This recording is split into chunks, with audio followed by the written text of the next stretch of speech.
Prime ഡിബേറ്റിലേക്ക്. മുഖ്യമന്ത്രിയെ അറിയാൻ 11 ദിവസം കാത്തിരുന്നുവെങ്കിൽ മന്ത്രിമാരുടെ പ്രഖ്യാപനം അതിവേഗം പൂർത്തിയാക്കി കോൺഗ്രസ്. ചരിത്ര വിജയം നേടിയ കോൺഗ്രസിന് മുന്നിൽ വലിയ വിലപേശൽ സാധ്യമാകാതെ കേരള കോൺഗ്രസ് ഉൾപ്പെടെ അടിയറവ് പറഞ്ഞെങ്കിലും ഐക്യത്തിന്റെ സൂചന നൽകാനാണ് ശ്രമം. 5 മന്ത്രിസ്ഥാനം ലഭിച്ചിട്ടും കോഴിക്കോടിനും കാസർഗോഡിനും പ്രാതിനിധ്യമില്ലാത്തത് ലീഗിൽ വലിയ പൊട്ടിത്തെറിക്ക് കാരണമായി.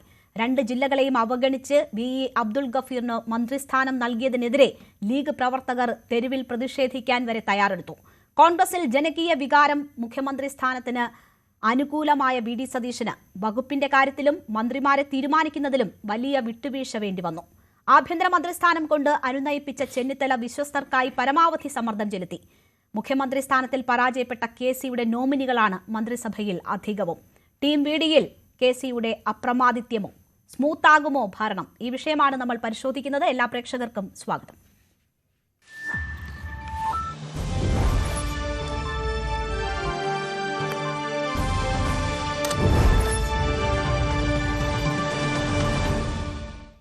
ചർച്ചയിൽ എനിക്കൊപ്പം ശ്രീ A. സജീവൻ, മാധ്യമപ്രവർത്തകൻ, ശ്രീജിത്ത് പണിക്കർ, രാഷ്ട്രീയ നിരീക്ഷകൻ, TK രാജഗോപാൽ, മാധ്യമപ്രവർത്തകൻ, MN കാർശ്ശേരി, നിരീക്ഷകൻ, CK ഷാക്കിർ, യൂത്ത് ലീഗ് പ്രതിനിധി, M. ജയചന്ദ്രൻ, ഇടതു സഹയാത്രികൻ, AM രോഹിത്, കോൺഗ്രസ് പ്രതിനിധി എന്നിവരാണ്. ശ്രീ AM രോഹിത്, മുഖ്യമന്ത്രി ആര് എന്ന ചോദ്യത്തിന് 11 ദിവസത്തോളം മറുപടി പറയേണ്ടി വന്നു ചാനൽ ചർച്ചകളിൽ താങ്കൾ ഉൾപ്പെടെയുള്ളവർക്ക്. ഇപ്പോൾ 21 മന്ത്രിമാരുടെ തീരുമാനം 3 ദിവസത്തിനകം ഉണ്ടാകുന്നു.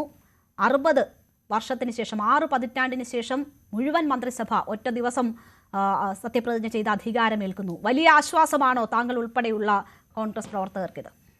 അല്ല, ആശ്വാസം എന്നതിനപ്പുറത്ത്, ആ വാചകത്തിനപ്പുറത്ത് ഏറ്റവും യോജ്യമാകുക, ഏറ്റവും സന്തോഷം നൽകുന്ന, കോൺഗ്രസിനോ UDFനോ അതിനപ്പുറത്ത് കേരളത്തിലെ ഓരോ ജനാധിപത്യ മതേതര വിശ്വാസികൾക്ക് വലിയ സന്തോഷവും പ്രതീക്ഷയും വിശ്വാസം നൽകുന്ന ഒരു മന്ത്രിസഭാ രൂപീകരണത്തിലേക്കാണ് UDF കടക്കാൻ പോകുന്നത്. ഇവിടെ മന്ത്രിസഭാ രൂപീകരണവുമായി ബന്ധപ്പെട്ട് ദിവസങ്ങൾ വൈകി എന്ന അഭിപ്രായത്തിനോട് ഏതായാലും എനിക്ക് യോജിപ്പില്ല. കാരണം മെയ് 4-ാം തീയതിയാണ് തെരഞ്ഞെടുപ്പ് അതിൻ്റെ റിസൾട്ട് വന്നത്.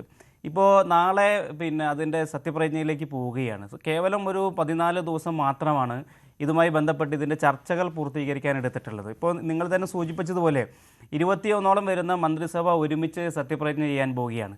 സ്വാഭാവികമായിട്ടും UDF ഒരു 10 വർഷക്കാലത്തെ പ്രതിപക്ഷത്ത് ഇരുന്ന് ഭരണപക്ഷത്തേക്ക് വരുമ്പോൾ ഒരു മന്ത്രിസഭ രൂപീകരിക്കുമ്പോൾ ഒരുപാട് കൂടിയാലോചനകൾ നടത്തേണ്ടി വരും. ഇപ്പോൾ ഇന്ന് പ്രഖ്യാപിക്കപ്പെട്ടിരിക്കുന്ന മന്ത്രിമാരെ സംബന്ധിച്ച് നിങ്ങളൊന്ന് പരിശോധിച്ച് നോക്കിയാൽ എല്ലാ ഘടകങ്ങളും UDF പരിശോധിച്ചിട്ടുണ്ട്. അനുഭവ സമ്പത്തുള്ള മുതിർന്ന നേതാക്കന്മാരെ ഈ മന്ത്രിസഭയ്ക്കകത്ത് ഉൾപ്പെടുത്തിയിട്ടുണ്ട്. യൂത്ത് കോൺഗ്രസിൻ്റെ സംസ്ഥാന പ്രസിഡന്റിന്, എനിക്ക് തോന്നുന്നു ശ്രീ രമേശ് ചെന്നിത്തലയ്ക്കൊക്കെ ശേഷം ഒരുപാട് വർഷങ്ങൾക്ക് ശേഷമാണ് യൂത്ത് കോൺഗ്രസിൻ്റെ സംസ്ഥാന അധ്യക്ഷൻ മന്ത്രിസഭയിലേക്ക് വരുന്നത്. അപ്പോൾ കൃത്യമായിട്ടുള്ള യുവജന പ്രാതിനിധ്യം ഉറപ്പുവരുത്തിയിട്ടുണ്ട്.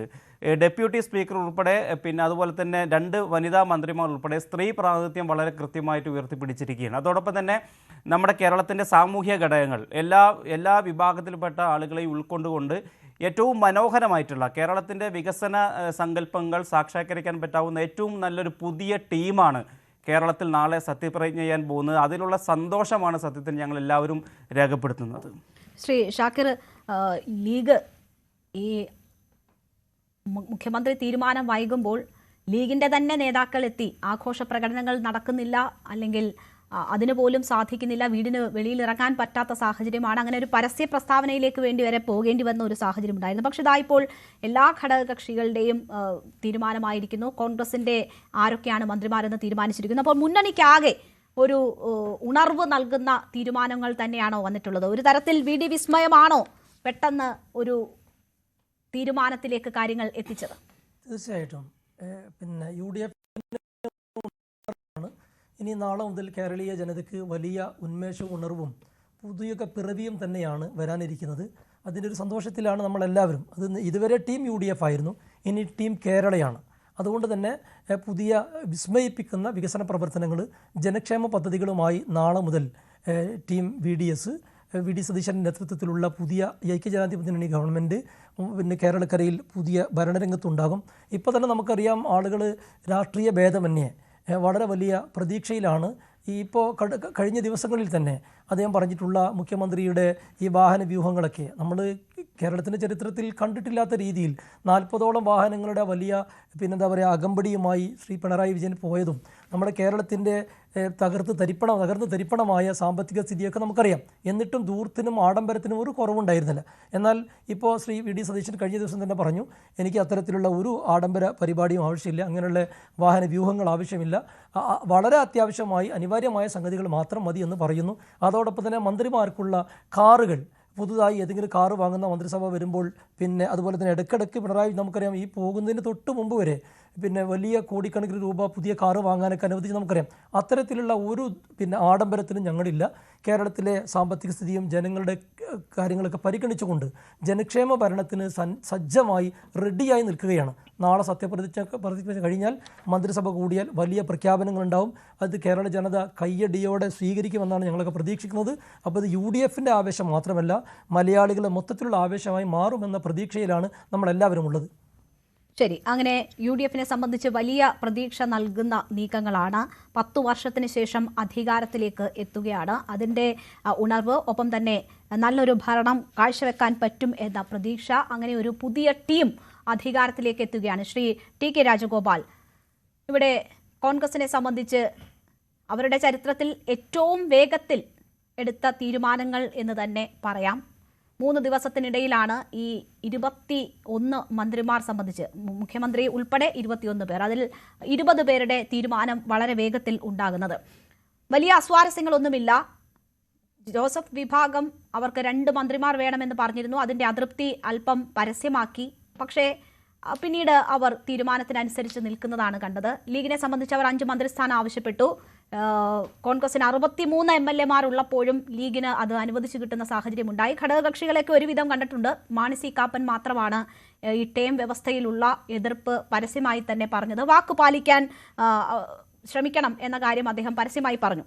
അതൊക്കെ ഒഴിച്ചു നിർത്തിയാൽ ഒരു നല്ല തുടക്കം ഈ മന്ത്രിസഭാ രൂപീകരണത്തിൽ നമുക്ക് കാണാൻ പറ്റുമോ? യുവാക്കളുടെ നല്ല പ്രാതിനിധ്യമുണ്ട്. താങ്കൾ എങ്ങനെയാണ് നോക്കിക്കാണുന്നത്? ഒരു പ്രതീക്ഷ നൽകുന്ന ടീം ആണോ VD സതീശൻ്റേത്?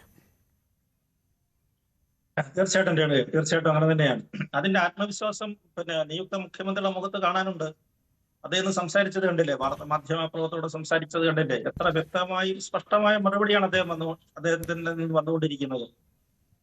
എല്ലാ ചോദ്യങ്ങൾക്കും പിന്നീടൊന്നും ആലോചിക്കേണ്ടി വരുന്നില്ല. എല്ലാത്തിനും കൃത്യമായ മറുപടിയാണ് അദ്ദേഹം കൊടുത്തുകൊണ്ടിരിക്കുന്നത്. ആ വലിയ ആത്മവിശ്വാസം. പിന്നെ ചെറിയ ചെറിയ പ്രശ്നങ്ങൾ ഉണ്ടാകും. ഒരു മന്ത്രിസഭാ രൂപീകരണം എന്നൊക്കെ പറഞ്ഞു കഴിഞ്ഞാൽ ഒരുപാട് ഘടകകക്ഷികൾ ഉള്ളതാണ്.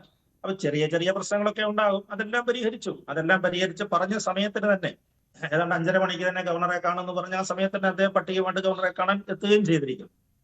അപ്പൊ നാളെ 10 മണിക്ക് സത്യപ്രതിജ്ഞയുമാണ്. അദ്ദേഹം പറഞ്ഞ കൂട്ടത്തിൽ ഒരു കാര്യം കൂടെ നമുക്ക് ശ്രദ്ധിക്കേണ്ടതുണ്ട്. 60 വർഷത്തെ കേരളത്തിന്റെ ചരിത്രത്തിൽ ആദ്യമായിട്ടാണ്, അതിന് 60 വർഷത്തിന് ശേഷം ആദ്യമായിട്ടാണ് ഒരു സമ്പൂർണ്ണ മന്ത്രിസഭ സത്യപ്രതിജ്ഞ ചെയ്യുന്നത്. അത് തീർച്ചയായിട്ടും UDFന് അഭിമാനിക്കാവുന്ന ഒരു കാര്യമാണ്. സമ്പൂർണ്ണ മുഖ്യമന്ത്രി അടക്കം സമ്പൂർണ്ണ മന്ത്രിസഭ നാളെ സത്യപ്രതിജ്ഞ ചെയ്യുകയാണ്. അതോടൊപ്പം തന്നെ മറ്റൊരു പ്രത്യേകതയുണ്ട്. ഈ നിയുക്ത മുഖ്യമന്ത്രിക്ക് ഒരു പ്രത്യേകതയുണ്ട്. അദ്ദേഹം ഇത്രയും കാലം നിയമസഭയിൽ അംഗമായിരുന്നു. ഒരു മന്ത്രിസഭയിൽ പോലും ഒരു മന്ത്രിയായിട്ട് പോലും അദ്ദേഹം പ്രവർത്തിച്ചിട്ടില്ല. ആലോചിച്ച് നോക്കണം. അദ്ദേഹം നേരിട്ട് മുഖ്യമന്ത്രിയാകുകയാണ്. അങ്ങനെ ഒരു പ്രത്യേകതയുണ്ട്. കൂടെ അദ്ദേഹത്തിനുമുണ്ട്. അതോടൊപ്പം തന്നെയാണ് നമ്മുടെ പാനലിസ്റ്റുകളൊക്കെ സൂചിപ്പിച്ചതുപോലെ യുവത്വമാണ് ഈ മന്ത്രിസഭയുടെ ഒരു വലിയ മുഖമുദ്ര എന്ന് പറയുന്നത്. ചെറുപ്പക്കാരെ ധാരാളമായിട്ട് ഉൾക്കൊള്ളിച്ചിട്ടുണ്ട്. യൂത്ത് കോൺഗ്രസിന്റെ സംസ്ഥാന പ്രസിഡന്റ് അടക്കം ചെറുപ്പക്കാരെ ധാരാളമായിട്ട് സഭ ലിസ്റ്റിനകത്ത് വന്നിട്ടുണ്ട്. അതൊരു വലിയ പോസിറ്റീവാണ്. അതൊരു പോസിറ്റീവ് സിഗ്നൽ തന്നെയായിട്ടാണ് എനിക്ക് തോന്നുന്നത്. അതുകൊണ്ടാണ് ഞാൻ പറഞ്ഞത് മന്ത്രിസഭയ്ക്ക് ഒരു നല്ല തുടക്കം എന്ന് തന്നെ നമുക്ക് ഇതിനെ വിശേഷിപ്പിക്കാവുന്നത്. അതുകൊണ്ട് തന്നെയാണ് ഇപ്പൊ നാളെ അതുപോലെ തന്നെ പ്രതിപക്ഷ പാർട്ടികളെ ചേർത്ത് പിടിച്ചിരിക്കുന്നു. അദ്ദേഹം പറഞ്ഞത് കേട്ടില്ലേ? നാളെ LDFന്റെ പ്രതിപക്ഷ നേതാവ് ശ്രീ പിണറായി വിജയൻ അദ്ദേഹം വരാൻ സമ്മതിച്ചിട്ടുണ്ടെന്നാണ് പറയുന്നത്.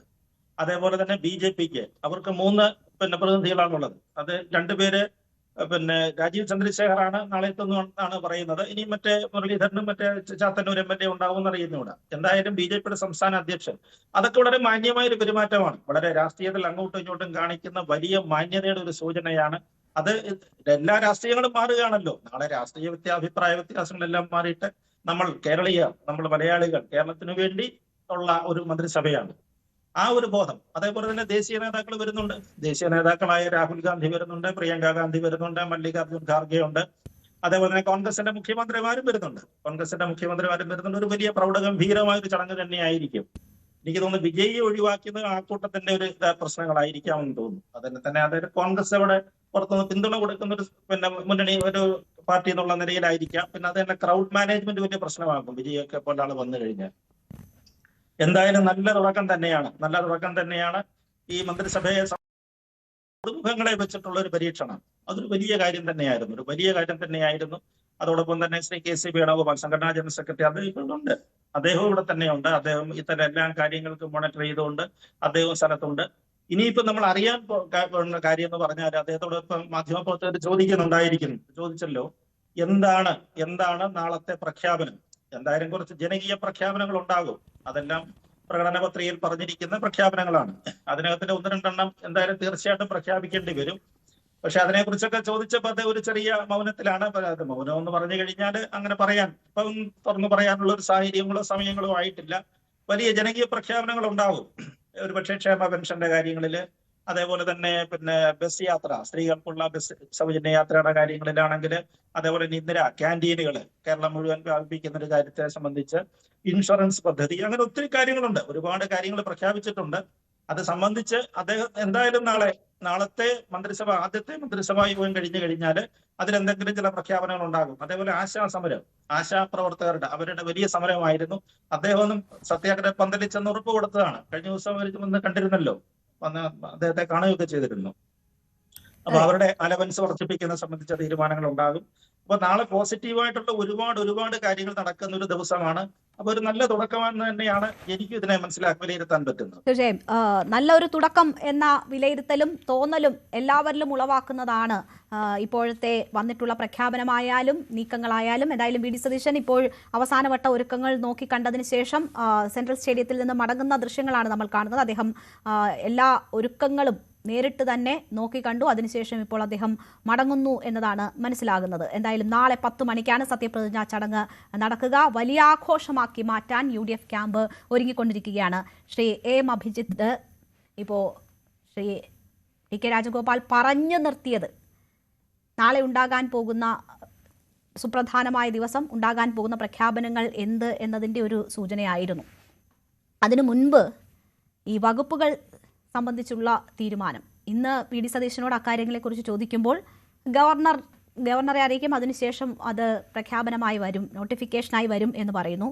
വിസ്മയങ്ങൾ പ്രതീക്ഷിക്കാം എന്നതാണ് പറയുന്നത്. അപ്പോൾ വകുപ്പുകളുടെ കാര്യത്തിൽ ഇനി കൂടുതൽ ചർച്ചകൾ നടക്കേണ്ടതുണ്ടോ? എന്തുകൊണ്ട് ഇതിനോടകം ഒരു തീരുമാനമായില്ല എന്ന് വെച്ചാൽ അതിൽ ചില കടുംപിടുത്തങ്ങൾ പലരും നടത്തുന്നുണ്ട് എന്ന സൂചനകളുണ്ട്.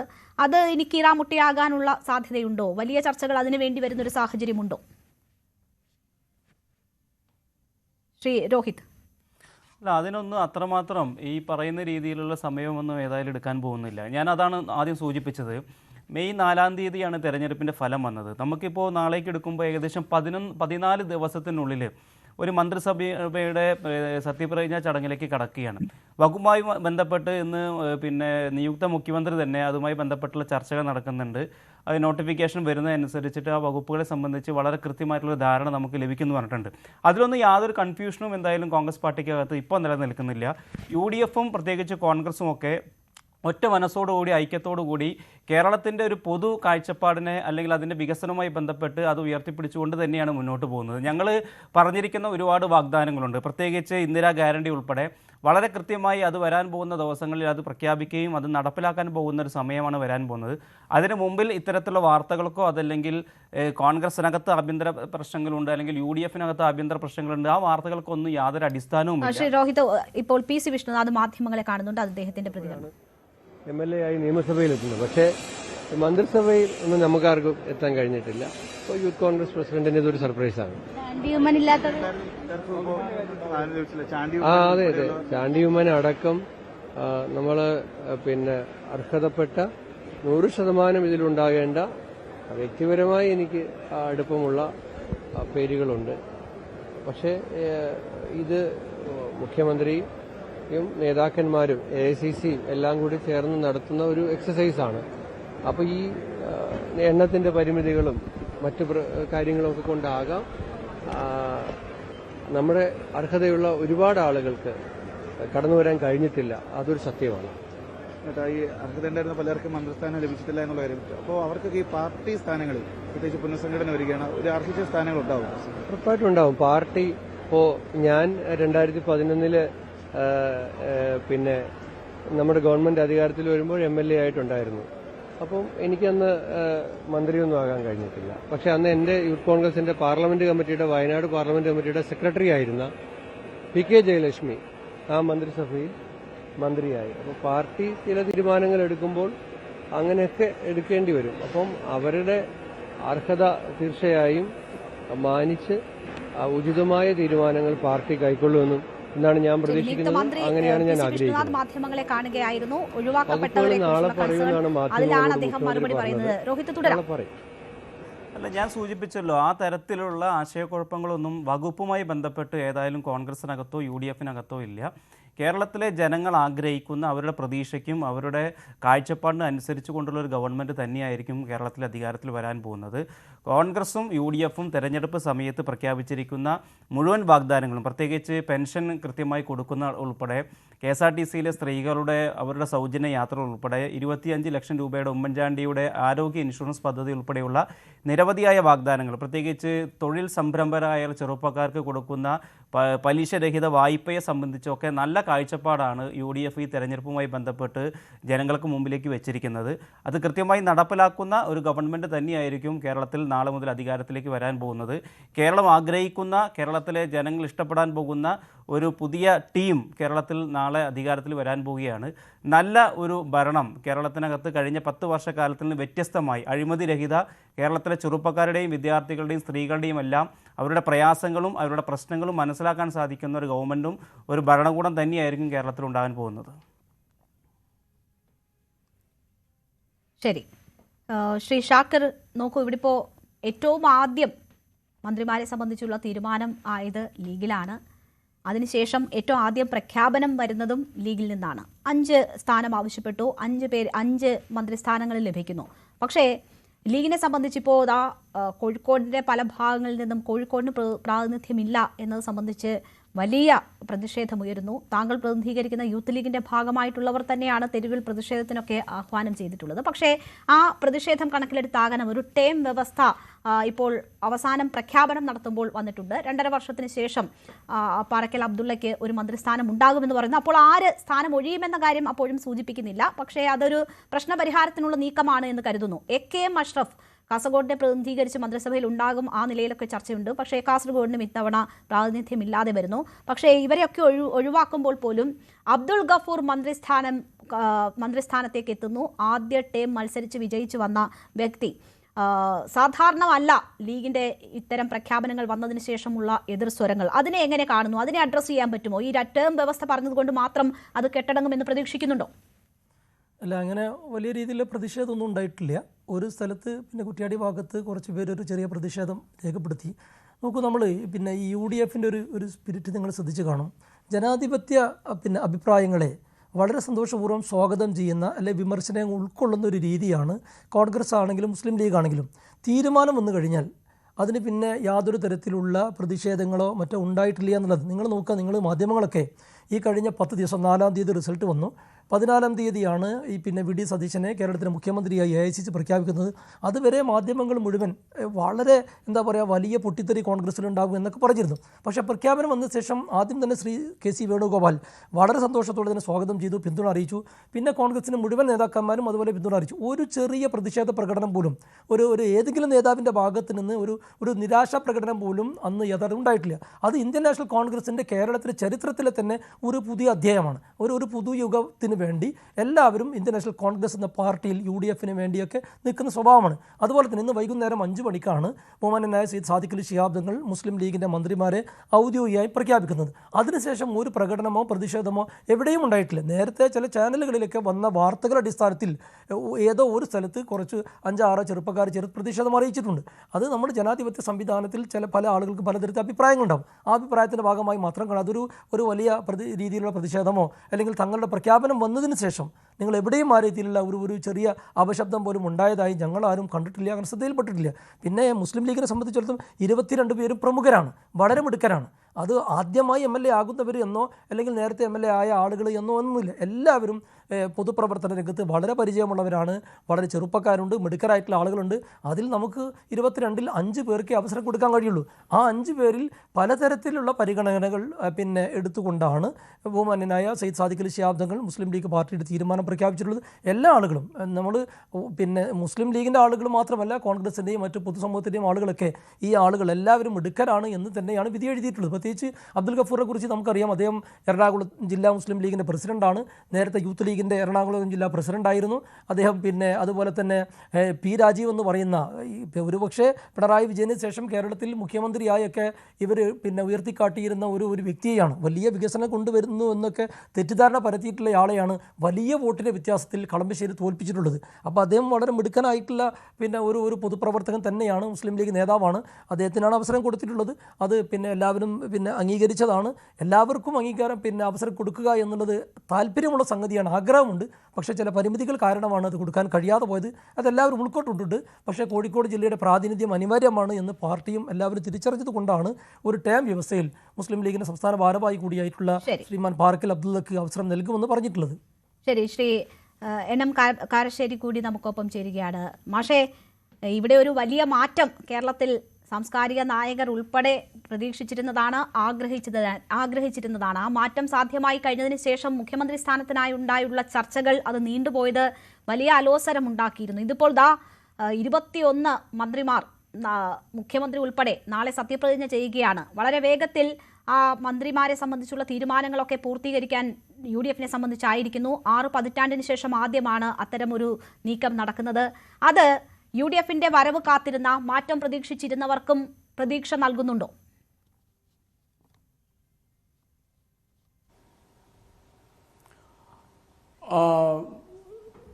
രേണു, പറഞ്ഞോളൂ. തെരഞ്ഞെടുപ്പ് ഫലം വന്ന് 10 മിനിറ്റിനകം ഞങ്ങൾ മുഖ്യമന്ത്രിയെ പ്രഖ്യാപിക്കും എന്നാണ് കോൺഗ്രസിന്റെ സംസ്ഥാന നേതാവ് ശ്രീ KC വേണുഗോപാൽ അന്ന് പറഞ്ഞിരുന്നത്. അത് ഞാൻ പറഞ്ഞത് കേൾക്കുന്നില്ല. ഇപ്പോൾ കേൾക്കാം. കേൾക്കുന്നില്ല.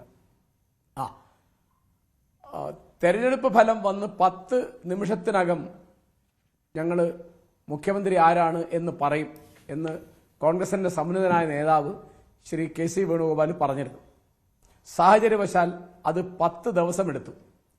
അത് അവരുടെ കോൺഗ്രസ് പാർട്ടിക്കകത്തും മുന്നണിക്കകത്തും പുറത്തുമൊക്കെ വളരെയധികം മനപ്രയാസം ഉണ്ടാക്കിയ ഒരു കാലതാമസമായിരുന്നു.